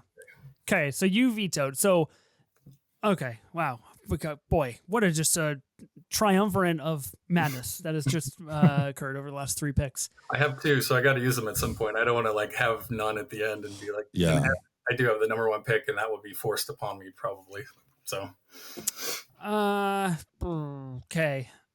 So then in this case, I'm gonna be nominating, doing a lot of thinking, cultural impact. You know, Ben, you really got my gears going on that one. Okay, I'm gonna be nominating perhaps a really not liked pick here.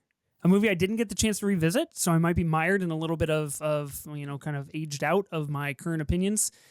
A movie that is arguably one of the greats. You know, we're in great territory. I'm going to be putting Dr. Strangelove here at number 7. This is right in the middle of my Kubrick ranking. Again, I can't like speak in detail to this movie. We talked about the multiple performances. Peter Sellers, obviously, huge in this movie, and it's pivotal.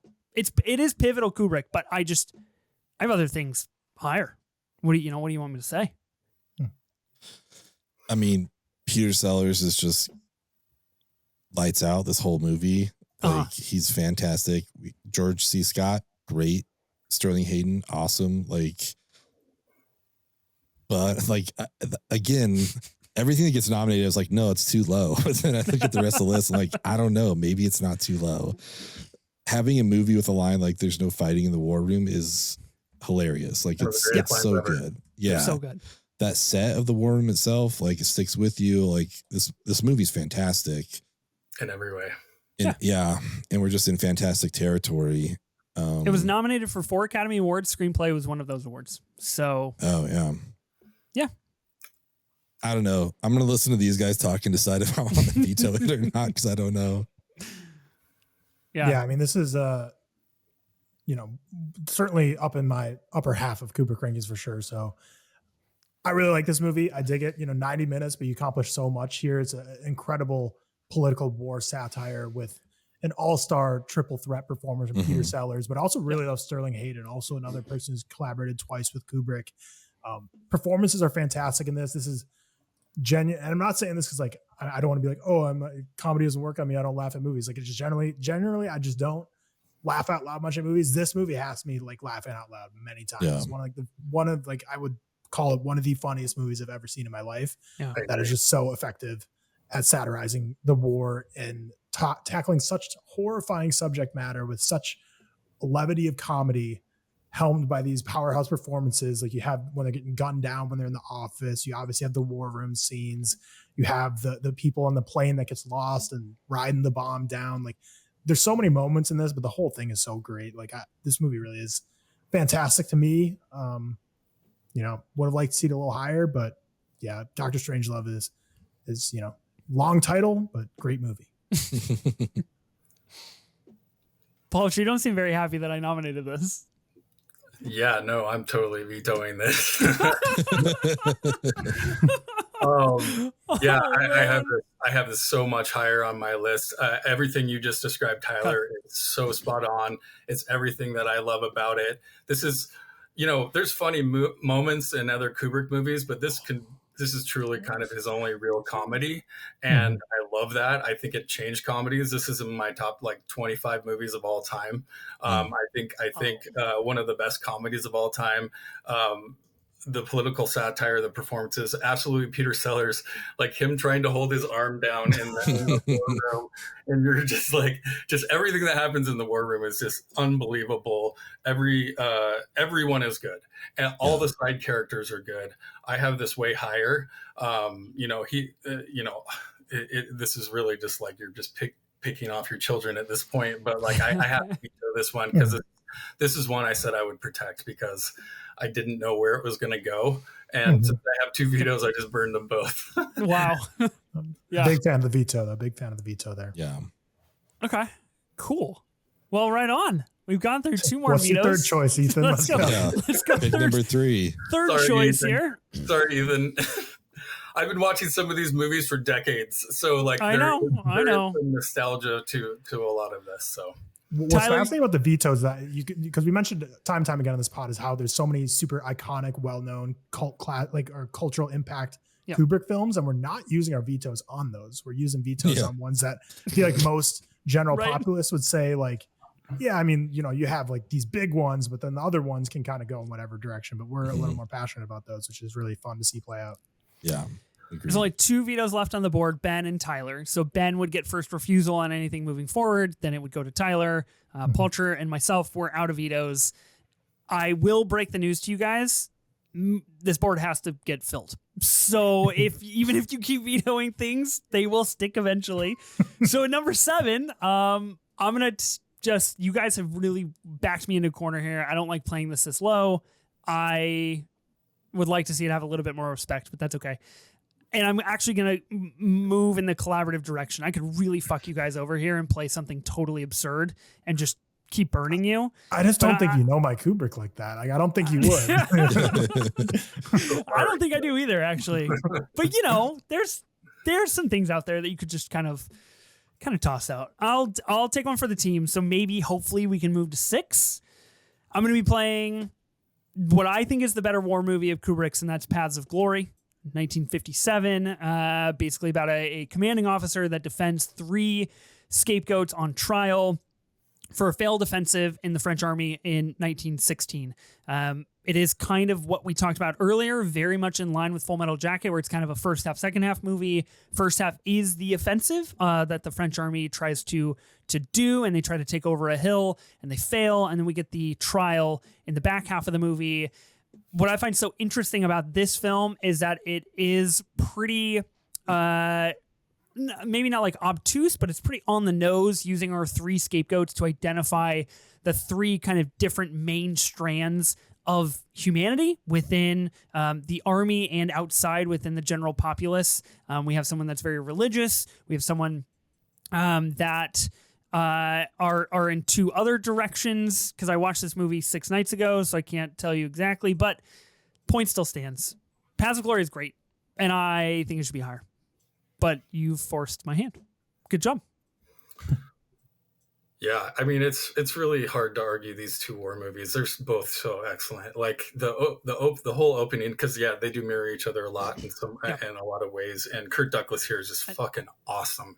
He is so good. Almost, I would say he's better than he is in Spartacus. Even he's so intense and wonderful here, and he's always fighting for the good side, which I love about him, and the rebellion side, and the shot of the soldiers before they take Ant Hill is just absolutely fucking epic. Like should be shown in every film school. Just one of the most beautiful shots I've ever seen.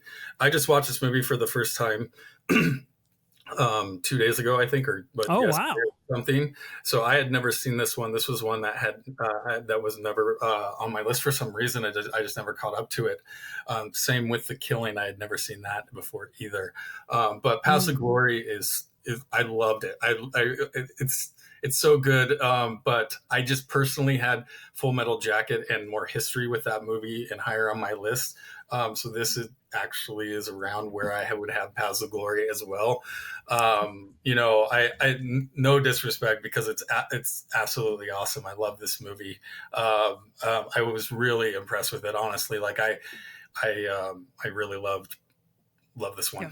But is it enough to fight to get it a couple more spots? I couldn't even if I wanted to. So yeah.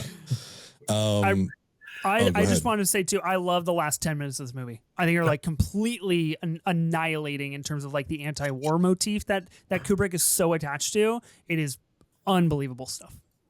Yeah, so good. I saw this. So I don't know. Maybe it was about 12 years ago. I was trying to watch 500 movies in the year, and they all had a theme or whatever. So I got to 460 something. I didn't make it, unfortunately, but 2 of my top 5 new discoveries that year were Paths of Glory and The Killing.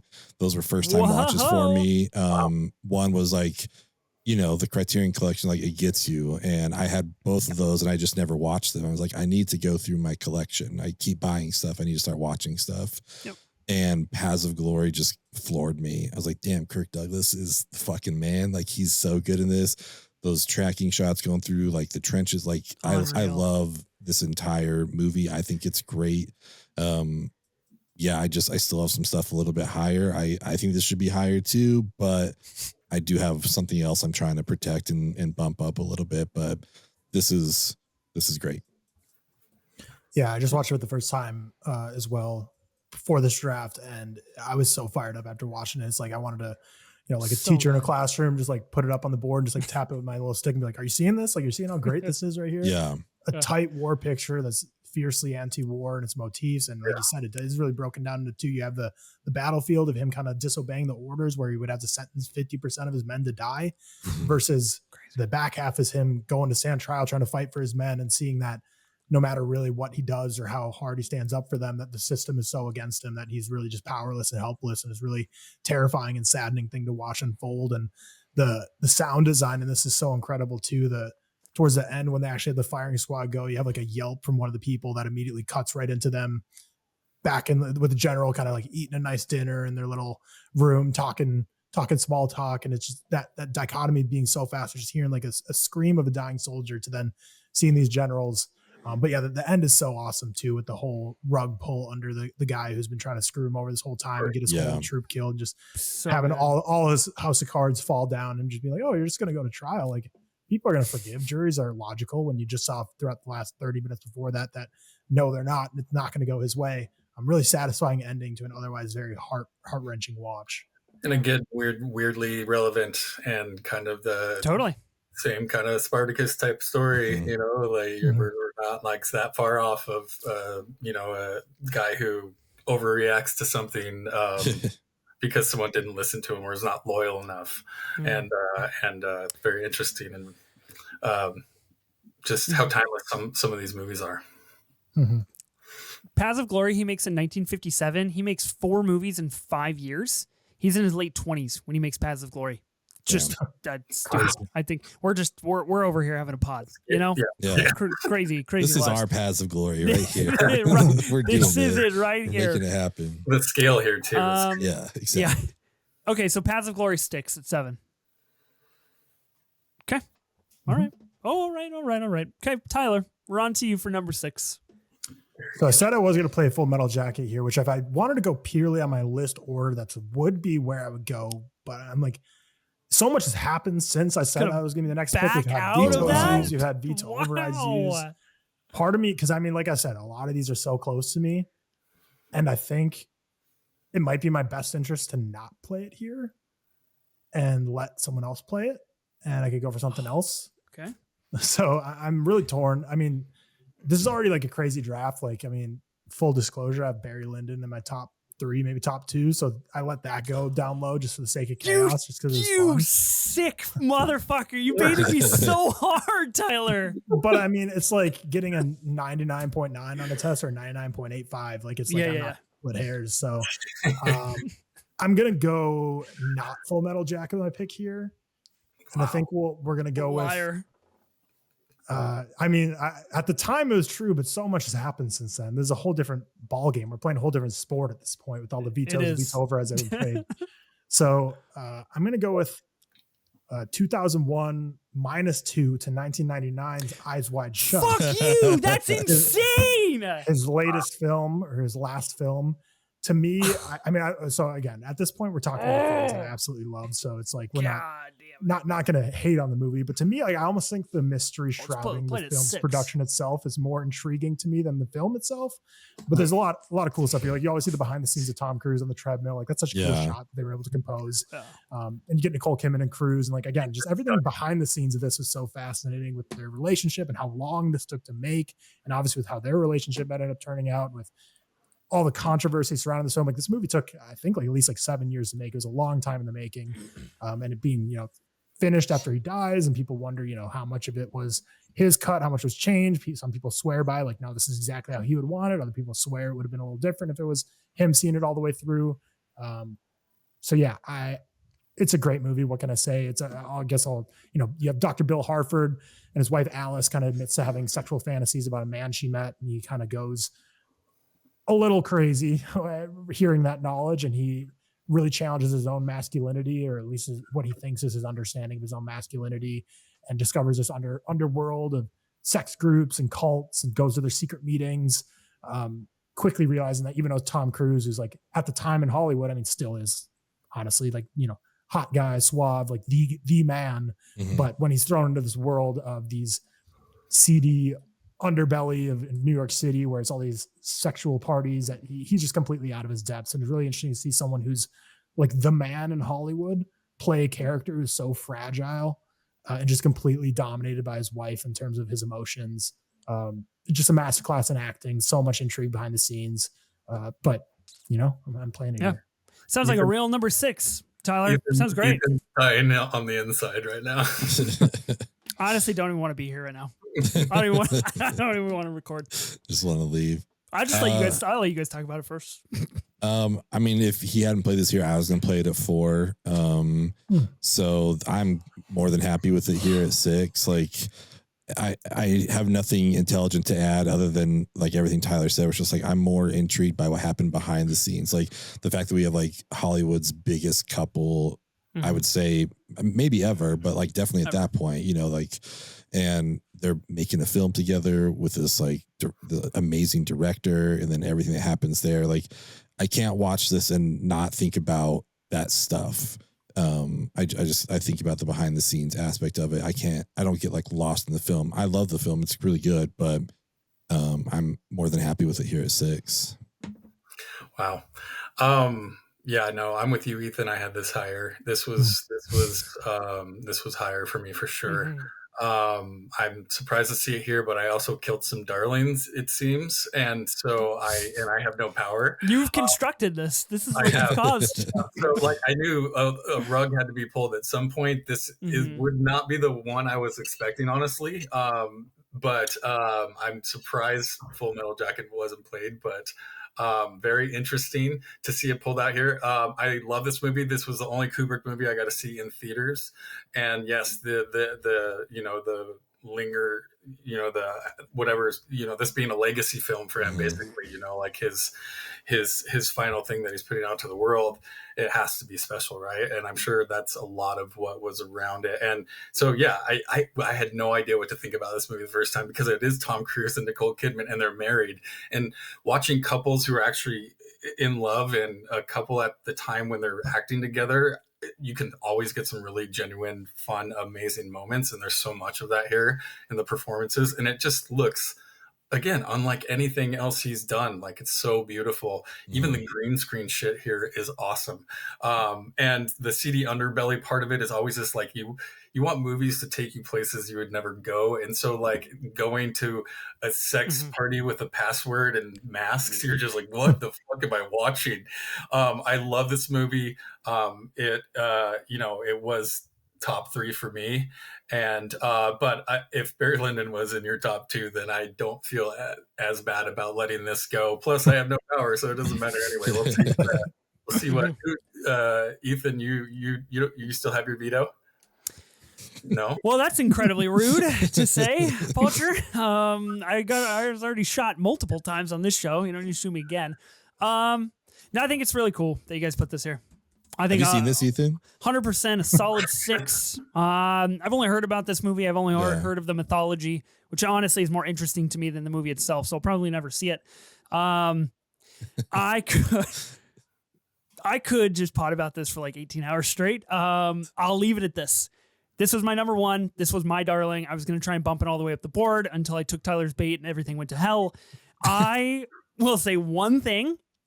I texted Ben at midnight, the night that I watched the 4K Criterion of this movie. I bought it, watched it. I said, I got drunk while watching Eyes Wide Shut on Criterion 4K last night. It has assumed the number 1 position of favorite movie of all time. So I'll just leave you with that. Wow. You have put my favorite movie of all time at number 6 behind Full Metal Jacket on the Stanley Kubrick collaborative draft, even though this was Full Metal Jacket's spot. That's okay. All right. Well, that has happened. Sorry. Yeah. I mean, one of the very best bits in any Kubrick movie, we were just talking about Dr. Strangelove and how funny it is any time in the latter hour of this film where Tom Cruise goes up to somebody and says, I'm a doctor. I need to know this information. I think that's incredible work from just everybody involved. Shit. Okay, cool. I'm really distraught and I'm really hungry and frankly I'm agitated. So let's Perfect move potting forward. conditions. It's prime podcasting right now. Great. Number 5, Palcher. We're in the top 5. We've done it. Whew. Wow. It's great. Just crazy. Can't The believe Killing hasn't even been played, and we're Good. playing Eyes Wide Shut. Okay, well, just for the, I personally have Full Metal Jacket a little higher, but in the sake of collaboration of the game, I will play Full Metal. Don't give me collaboration. Now, That's Palcher. that worked just Don't give me exceptionally that. for me. I'm incredibly happy with how this is unfolding. I am Don't going to give play me Full that. Metal Jacket here. It is an excellent movie.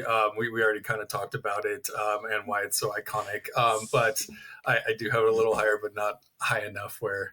Again, there's just such great stuff here. Yeah. Mm-hmm.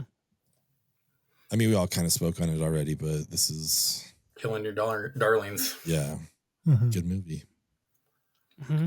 Ben, Tyler, you guys don't know veto interest in this? We're going to keep it at 5? No interest in good. telling this one. Yeah. So pick 7 and 6 took about an hour and a half. And then we just did number 5 in 10 seconds.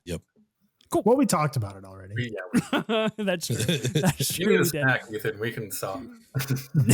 Absolutely not. I pod until death, Palcher. Okay.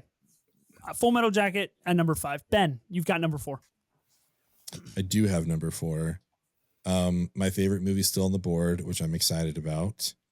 That must feel good. And yeah, it's kind of nice. Genuinely thought it was getting played at 11. Like I've been sitting on my veto this whole time. Just like, it's going to Wow. get played soon. Nope, hasn't been played yet. So that's great. Same wavelength.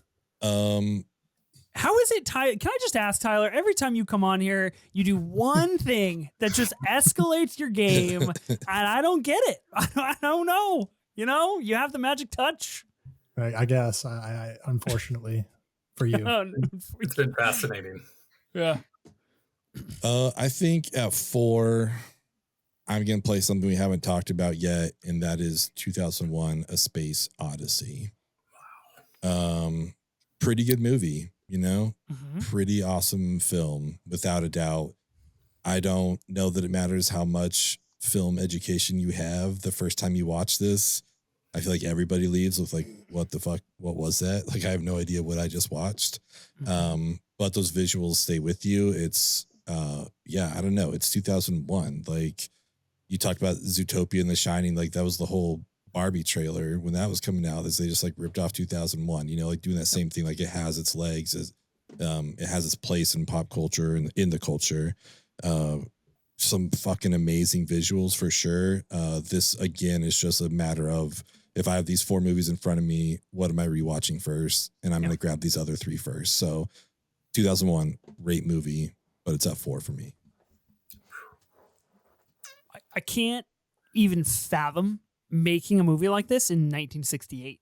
Yeah. It doesn't, my brain literally can't compute it. I don't understand. I mean, it is one of those movies where you're just like, what hasn't been said about 2001: A Space Odyssey? To me, it is much more of like a feeler kind of a movie than an understanding kind of a movie. You just kind of like live in the visuals, you know, something we've been talking about with a lot of these movies.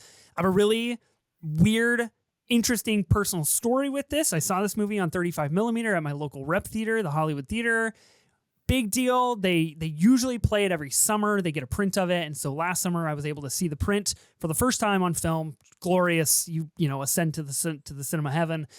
There's a family next to me, a mom and 3 kids, all varying in age. I'd say the youngest was probably 10 or 11, all the way up into maybe a senior in high school. And then the dad. This is where they decided to come for like their family night out. And I was like, man, you guys are awesome. You get it. Like these kids' lives are going to be changed forever. This is unbelievable. Right before the movie starts, the mom is like, what is this movie about? Do you think is this a good movie? And I was like, whoa, kind of a good movie, kind of a big deal movie. And obviously with the film print, you get an intermission. So we get like an hour and some change into this movie. And then the intermission transpires and everybody does their thing. And then we come back to our seats, family gone, disappeared. Oh, I'm shit. pretty sure the mom was like, this movie is boring. And I was like, I just feel so deeply in my soul sad for those children that missed the rest of 2001: A Space Odyssey. All of them could have grown up to be like, this was a pivotal moment in my life. So, you know, my 2 cents, like, if you go see a movie, maybe stick around, watch the whole thing. But yeah, perfect movie. Yeah, I mean, Ethan, you mentioned that when you first saw it, you gave it like a 2, but you grew to love it a lot more. My very first Letterboxd of this, which I don't even think is even up anymore, but it was one of my very first like logs on Letterboxd. I didn't get the app till a little later than most people. I got like late 2021. I reviewed it 5 stars. Like my review was all about like how I didn't understand anything that was going on, but 5 stars. And people were like really mad. They're like, how can you rate a movie 5 stars if you don't understand anything about it? And I think in my early days of before being, you know, more hardened steel of online film criticism, and maybe just like delete my review but keep the 5 stars. I'm just like, I don't know, I'm getting so many comments and people like hating this, but I think that's totally the vibe of the movie. The first time you see it, like all of you touched on, there's no way you're going to grasp everything on this on first watch or even second watch. It's so beyond just a space epic of what, you know, you would compare it to. Like it's so influential. You obviously have the opening scene that you mentioned that was recreated in Barbie, but then you have the Hal, who's one of the greatest villains in film history. And then the whole ending just completely blows your mind. And, you know, to talk about another, you know, space movie in Interstellar, they kind of try to do something similar where the very end of it tries to really blow up your worldview and kind of go way beyond the scope of what you've been watching here. This does that, you know, 10 times better and 10 times larger, where it just really makes you question everything you just watched, question everything about your own life and life itself. It's really a mind-blowing experience to watch the first time. And again, I remember I texted my dad right after watching it for the first time. I was like, dude, how was this made in 1960? How do you make it like now? Like, I don't know. Unfathomable. It's just unbelievable. Yeah, no, this was top 2 for me. I love this movie, and I had very similar experiences as all you guys. Like it was obviously something special and a spectacle, and like, how did they do that kind of thing? But yeah, did I totally understand it and everything it was saying? But no, yeah, this one, the more I watched it, the more it grew on me. And I think because I realized with each watching how more important it was. You know, the first time I watched it, you know, like the lightning sequence at the end, I'm like, what? Yeah. This was on way too long. And then I like just rewatched it last week, and I'm like, that wasn't long enough. I was wrapped up into it. And just like every time I watch it, you just kind of find something new about it as well. And it was just so iconic, and it's just like one of those things, like Ridley Scott's Blade Runner, like it just looks timeless. Like you're like, I've never seen something that looks quite like this. And the stuff he can do with models and paint, you know, back lot paintings. Yeah. And like the Dawn of Man, I remember my daughter sitting on my lap when she was 5 years old, and we watched this movie, and she didn't say a word through the whole Dawn of Man part. And she was just like wrapped up into it because it's so just visually. So I wish that family would have stayed, because they would have taught their kids something, you know, different, which is never a bad thing. So I love this movie. I think just for, again, like collaborative nature, I would like to see it higher on the list because it is so important in film history. Very interesting how this is following. It's really fascinating that this is only one of 3 movies that is not based on a novel that Kubrick did. So the first 2 movies he makes, Fear and Desire and Killer's Kiss, are original ideas. And then 2001: A Space Odyssey is the only other original idea that he makes into a film. Everything else he adapts. And that has to mean something. Like, that has to mean something about the way Kubrick sees the world, or the way his brain works, or what have you. He makes this 4 years after Dr. Strangelove, and then he just goes and makes A Clockwork Orange 3 years later, which, like, I don't understand. How do you do it? I don't know. Crazy. Is anybody vetoing this? I know, Ben, you played it. I guess Tyler would really be the only option here. Or are we keeping it? Keeping it. Okay. 2001: Space Odyssey goes in the number 4 spot. This list is shaping up to be mighty unique. The 2 babies I wanted to protect are both still alive, so I'm happy about that. That's amazing. Oh, I have another pick. Honestly, I checked out once you guys played Eyes Wide Shut. I just thought my game was over. Okay. 2001: A Space Odyssey off the board. In the number 3. Yeah, in the number 4 spot. So I've got the number 3. We've got The Killing, Doctor Strangelove, and The Shining. These are the movies that are left. I'm going to be going with the one that I personally have rated lowest on my board, and I'm going to be going with Doctor Strangelove. Back to nominating Doctor Strangelove. We've come a long way. We've bumped it to number 3. Kind of all talked about this a little bit. I got so it. I'm just gonna. That's all I wanted. I'm just gonna play it there. Nice. Okay. That's what you wanted, Palcher. You wanted it in the top 3. Honestly, it's my number 1. I love okay. that movie. It's to me so rewatchable. I could watch it, start it at any time. And I just there's so much I love about it. It's one of my favorite comedies and one of my, like I said, top 25 films of all time. So I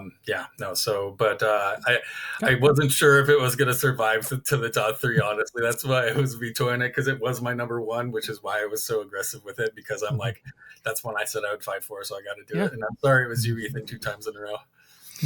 That's okay. I respect you put in the work, Palcher, and you get to see results. Must feel nice. I thought a lot about it. Ben, Tyler, you guys do have a veto. You can shake up the top 3 if you want. I know we've already discussed this movie. No, my number 1 is still on the list, so I'm not vetoing it. Yeah, I mean, we already talked about Doctor Strangelove quite a bit, so I won't go on too long about it, but I will be using my veto. Oh. How come Okay. people only veto movies that I put forth? Well, have you guys noticed that? It's kind of a me thing. Okay, so I was typing it on the doc, and, sins of the father, don't type it on the doc because then it'll be vetoed. What a delivery, too. Got to use it at some point. Yeah. That's, wow. Wow. Okay, so Tyler's used his veto. I could try to elicit a veto from Ben and play what I think would go next. But I don't know, man. I don't know that eliciting vetoes out of me has ever gone over well. Yeah. Thus, Pulp Fiction being Tarantino's 6th best film, Sophie Holsinger. Yeah, shout out Sophie. You live in infamy here on the show. Okay. Well, I mean, this is my pick, so I'm going to do it. I'm going to be putting forth at number 3, The Shining, a movie that we have not talked about at all yet. I have it much lower on my personal Kubrick ranking. I was not able to revisit this movie. In part of why we wanted to make Kubrick the special 100th episode is because The Shining is getting a first ever 4K IMAX re-release in December. Thought it would be nice to tie that in. I do plan on going to see this, so you'll probably see me log this about the same time that this episode comes out, or maybe a week after. So my opinion on it could totally change. I would argue, we just talked about 2001: A Space Odyssey, but The Shining is very, very culturally relevant, very pop culturally relevant, very cinematically relevant. Obviously a pretty infamous, unadaptable novel, as are, a lot of Stephen King things. But then you have Kubrick take it on with Jack Nicholson, Shelley Duvall, and make arguably some of the very most iconic horror scenes ever put on screen. Yeah. And the score and the set design, the production design, is all pretty lights out. But we're in the top 3. So it is what it is. We're in lights out territory, man. We're in lights out territory. Yeah, I love this movie. Probably my second favorite Kubrick film. Okay. Yeah, I think this is great. The Jack performance is just an all-timer. I mean, so is Shelley, though, honestly. She's just as good. Yeah, I don't know. What do you say about The Shining that people don't know about The Shining? Yeah. It's a pretty perfect movie. Yeah, I just wonder all those cultural references, people see, have they actually seen the movie? And yeah, that's a good point. Do they actually know what it's referencing? Even have they watched the whole thing and be like, oh, I love that and understand, because this was again one, just like Stephen King, he hates this movie. Yeah. He wrote the novel. And so he famously hates this movie. And so it is an absolute epic movie. I personally have it at number 4. I had Eyes Wide Shut in 2001 in front of it. But it is an excellent movie. Again, one that I had to learn to appreciate, but I absolutely love it. It is so iconic, even if not everything works. I love all the cult stuff behind it. There's a whole documentary, Room 237, that is like a kind of a weird like conspiracy theory movie about Kubrick and all the weird stuff around this movie. Obviously Nicholson is like monumental here and so iconic. So yeah, I wonder, it is a horror movie from the 70s. So like I wonder like how many people actually sat down and watched it. Hopefully they have and they enjoy it. But it takes a couple watches to fully appreciate it. Like first time you see the woman in the green bathtub, you're just like, wait. Well, like there's a lot of trippy shit going on here, and he likes to get trippy. But it is a very wonderfully balanced, like beautiful. Obviously, the floors and the maze, and it is probably one of his smaller scale movies because he wants to keep you trapped in that hotel and feel isolated. Although we do get some bigger shots, but grand scale, like it's really this huge like Vegas like hotel almost, that they're staying in all by themselves. And it's iconic. I'm not surprised it's in the top 3. I personally had it a little bit outside that, but excellent movie. Yeah, it's one that I had to learn to appreciate as well. The first time I watched it with my fiance, and we're like, yeah, like that was good. I didn't care for it much beyond that. And then it only took the next rewatch. And again, I kind of mentioned it earlier when we were talking at the beginning of the show, how it's kind of a movie that you can take on surface level, and then at the very end, it throws a lot at you that you're like, whoa, okay, where were we this whole time? So when you watch that second time, it opens your eyes so much more. But yeah, I'd probably say the most culturally impactful, like Kubrick film. I feel like this is probably the only Kubrick film potentially that people watch and wouldn't necessarily know, like, oh, like Stanley Kubrick. It's like people just watch it because it's Shining. Yeah. So for that, obviously has a lot of relevance. The behind the scenes is crazy on this, like you were mentioning, and the tormenting of Shelley Duvall is tough to watch unfold. But Jack Nicholson's such a force, and this is Jack Torrance. So many iconic moments.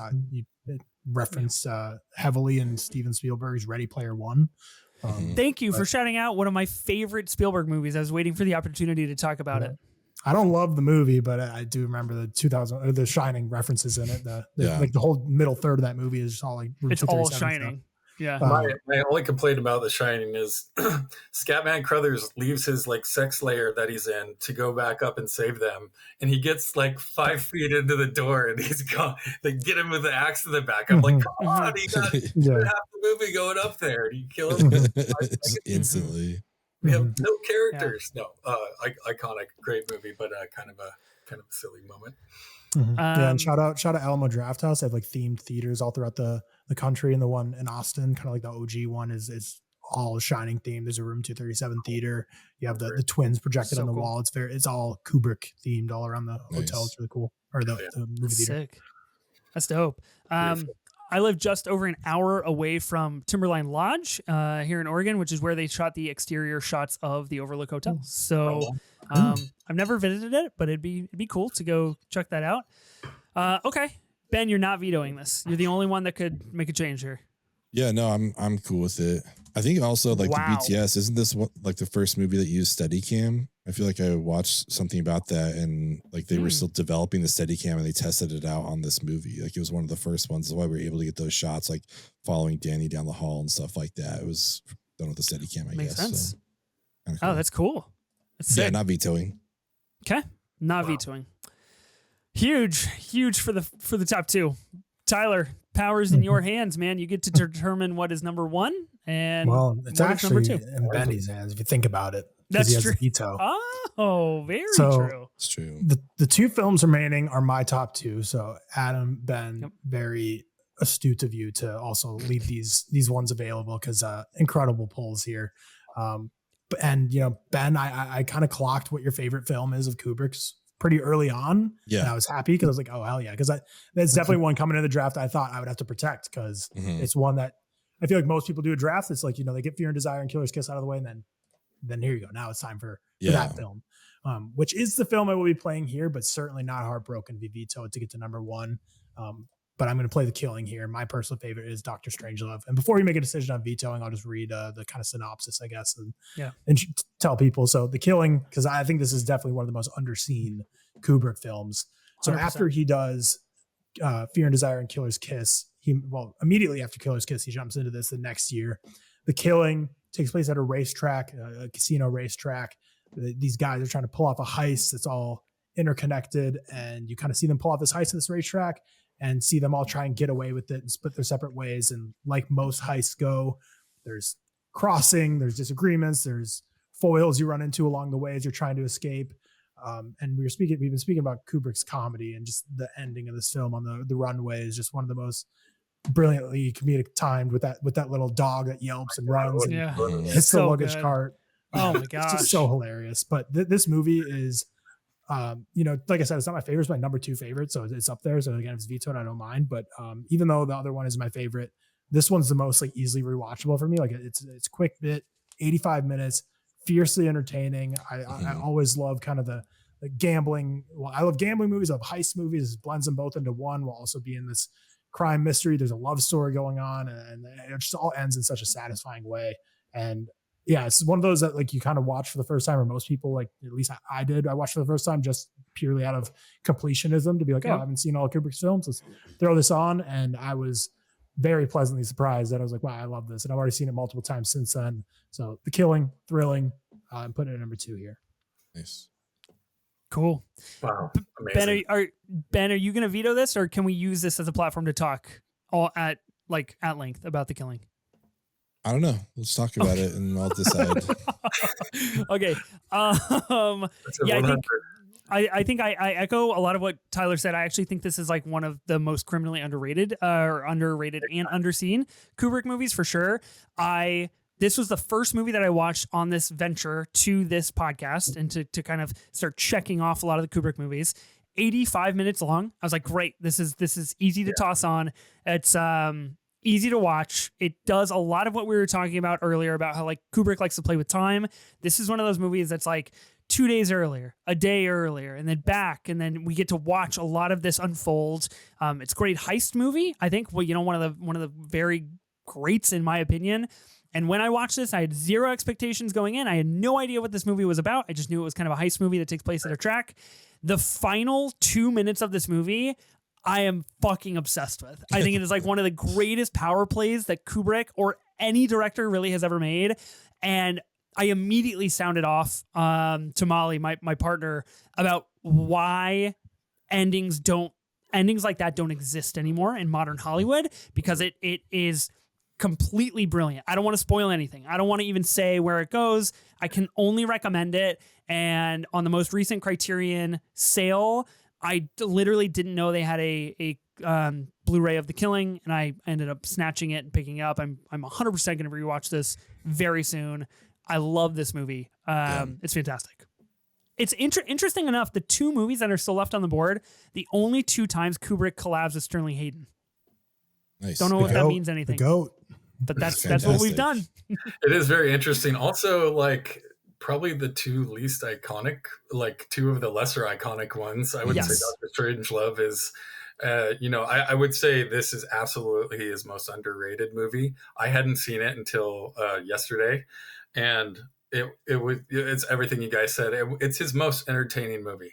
It's the most rewatchable of his movies that there is. Yeah. I personally had it lower on my board, but I was very curious to see where this one slipped, because I just watched it yesterday, so I didn't want to like my bias to completely take over kind of the whole collab, and I'm surprised it fell into the top 2, honestly. But it's Ocean's 11's before Ocean's 11. Obviously Soderbergh saw this and could emulate it, and The Sting and stuff like that. That these great kind of caper movies that are always just entertaining and fun to watch.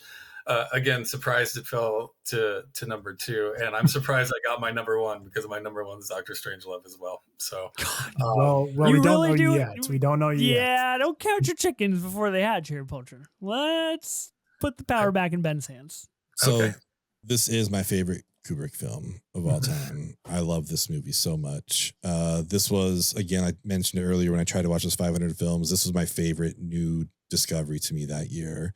I was just like, oh, like Palcher says, like, oh, this is like Ocean's 11 before Ocean's. Like you can see almost like the roots of Reservoir Dogs and like some of those kind of films where it's like this group comes together and stuff. And I don't know. I love this movie so much. Sterling Hayden is great. Yeah. That ending, just perfect. It's Unreal. Perfect. Don't spoil it. I did such a good job of not spoiling like it. everyone has to experience it for the first time. Yeah, you have to. Mm-hmm. Having said all that, in the spirit of collaboration, I'm not going to use my veto. Fuck off, Ben. And I'm going to let God. Doctor Strange live at number 1. No, also because make something good. Make something unique. The Killing Here's at the number thing, 1. though. When have Killing you in ever the top 10 is already unique. Yeah, I thought this was getting played at 11. So the fact that it's up here is huge. And I know really there are people that are going to look at this list, and if The Killing was Say, there, it's what like the The fuck is The Killing Killing? number 1, like invalid list. So if we can at least like bait them with Okay. Doctor Strangelove and then like, oh, Killing number 2, what's that? Whatever. So okay. that's my plan here. So I'm not going to use my veto as much as I personally obviously would have Killing at number 1. Right. But yeah, this is great. Okay. Wow. So a little social media bait. I can respect that, especially considering that you and I know very well that people only look at the graphic and do not listen to the podcast and thus leave comments that are complaining about the stipulations of which we identify very clearly on the draft. Yeah. So let it be known, this is the moment it happened on the show. The Killing at number 2, even though it's Ben's favorite and he could make it number 1, which again, just okay, be collaborative. You do you. Dr. I Strangelove. like cooperative collaboration. You know, that's what I come here to do. Bullshit. Ethan. You don't. You That's what I don't come here at for. all. He's a team player. You know about Okay, Ben after so 100 episodes is he's a team player. that's true. Palcher, you do technically have the number 1 pick, so I will allow you the moment to seize it. Yeah. I mean, again, we've talked about it a lot. I figured all these movies we would at some point, but yeah, Doctor Strangelove, again, like I said, it's a top 25 movie for me. And I just, you know, this fell kind of close to what I had, but different as well. So like, it's pretty interesting to see how this landed. And yeah, very interesting. The Killing, I think, was the sleeper. Who knew? Yeah. Like, Yeah. I wasn't really sure where that one was going to go. Although I absolutely loved it. You can absolutely see why. But very interesting stuff. Yeah, I actually didn't rank the movies. I just was going to come into this and kind of follow my heart. Other than knowing that The Killing was number 1, I'm like, let's just see how it goes. And yeah, I don't know. This Doctor Strangelove being number 1, I think is totally valid, and it's a great spot for it. Yeah. Hilarious movie, and yeah, this is wonderful at number 1. Should have done more comedies. Yeah, Yeah. Yeah. I own the Criterion of Doctor Strangelove. I haven't rewatched it recently, so I guess I'm due for a rewatch because it is number 1 on this list. Okay, we've done it. We've completed the Stanley Kubrick collaborative draft here on the Movie Draft Podcast. Congratulations, everybody that was involved. I hope we all got some of what we wanted. The Killing being a number 2 is it consoles me slightly. And I really like that. I think it was a great play, a great sleeper pick from all of us. I'm going to reread the list real fast so we can walk away with our final results. At number 13, Killer's Kiss. At number 12, Fear and Desire. Number 11, Lolita. Number 10, Spartacus. Number 9, Barry Lyndon. At number 9. 8, A Clockwork Orange. Should have vetoed it. Tried my hardest. At number 7, Paths of Glory. At number 6, Eyes Wide Shut. At number 5, Full Metal Jacket. At number 4, 2001: A Space Odyssey. Number 3, The Shining. Number 2, The Killing. And number 1, Doctor Strangelove. How do you guys feel about the list? Successful? Yeah, again, it's always so close. Yeah. I personally thought Eyes Wide Shut would have been higher. Just groupthink. I thought that movie had like a lot. Maybe more. I don't know. It is so hard. These are all listen movies, right? So, Palcher, I agree with you. I was baited by Tyler twice because Tyler at one point said, "What if we all have similar ideas about things that should go higher up the board?" And I was like, "That's an Eyes Wide Shut boy right there." Yeah, I had it turned 3. out not to be. I had a 3, and 2001 is 2. So, and The Shining is 4. Full Metal Jacket is 5. The Killing I didn't have as high, but again, like I kind of bit the bullet on that because I know Full Metal Jacket was pulled at 9 or it was pulled early. Yeah.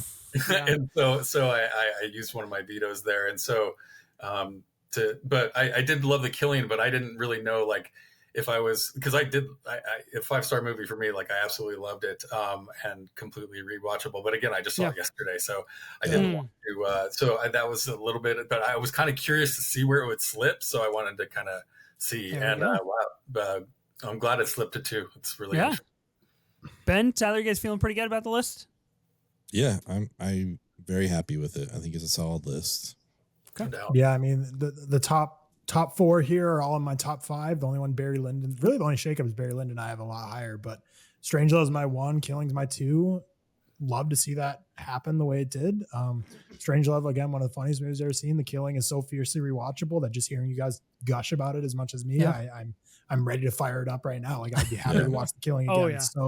It's so easy to just be like, yeah, let's turn on The Killing. Like such a fun movie. So I'm really happy with this. I think anyone going into Kubrick draft, the bottom 2 are a lock. I think Fear and Design, Killer's Kiss will be in like everyone's bottom 2, but I think everything else is really up for grabs.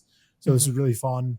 The Killing at 2 is crazy because it's one of those that I think it's great. I don't know. You guys all loved it too, so it's like I don't know. Every time someone's about to announce a pick, I was like, "Now's when The Killing comes." Okay, now we're at 7. That was no me way the entire time. I was like, I got to use my veto on The Killing. But just kept going. Yeah. I was going to protect that and Strangelove. Then I quickly realized when Ben said something like, "Oh, my number 1," I thought I was going to play at number 11. I'm like, okay, so it's Killing, so I can let that baby go. Ben's going to take care of it, and I'll just focus on Strangelove. Yeah, real collaboration. Good job, guys. Yeah, after 10, I was like, it could be pulled at any time. So I was kind of waiting for it. I wasn't sure, but what a ball. Well, what a ball. Here we are. I think 2 major takeaways from this collaboration draft that we have done. Number 1 is The Killing is a great, almost, I would argue, perfect movie. You should watch it if you haven't. Please go seek out The Killing.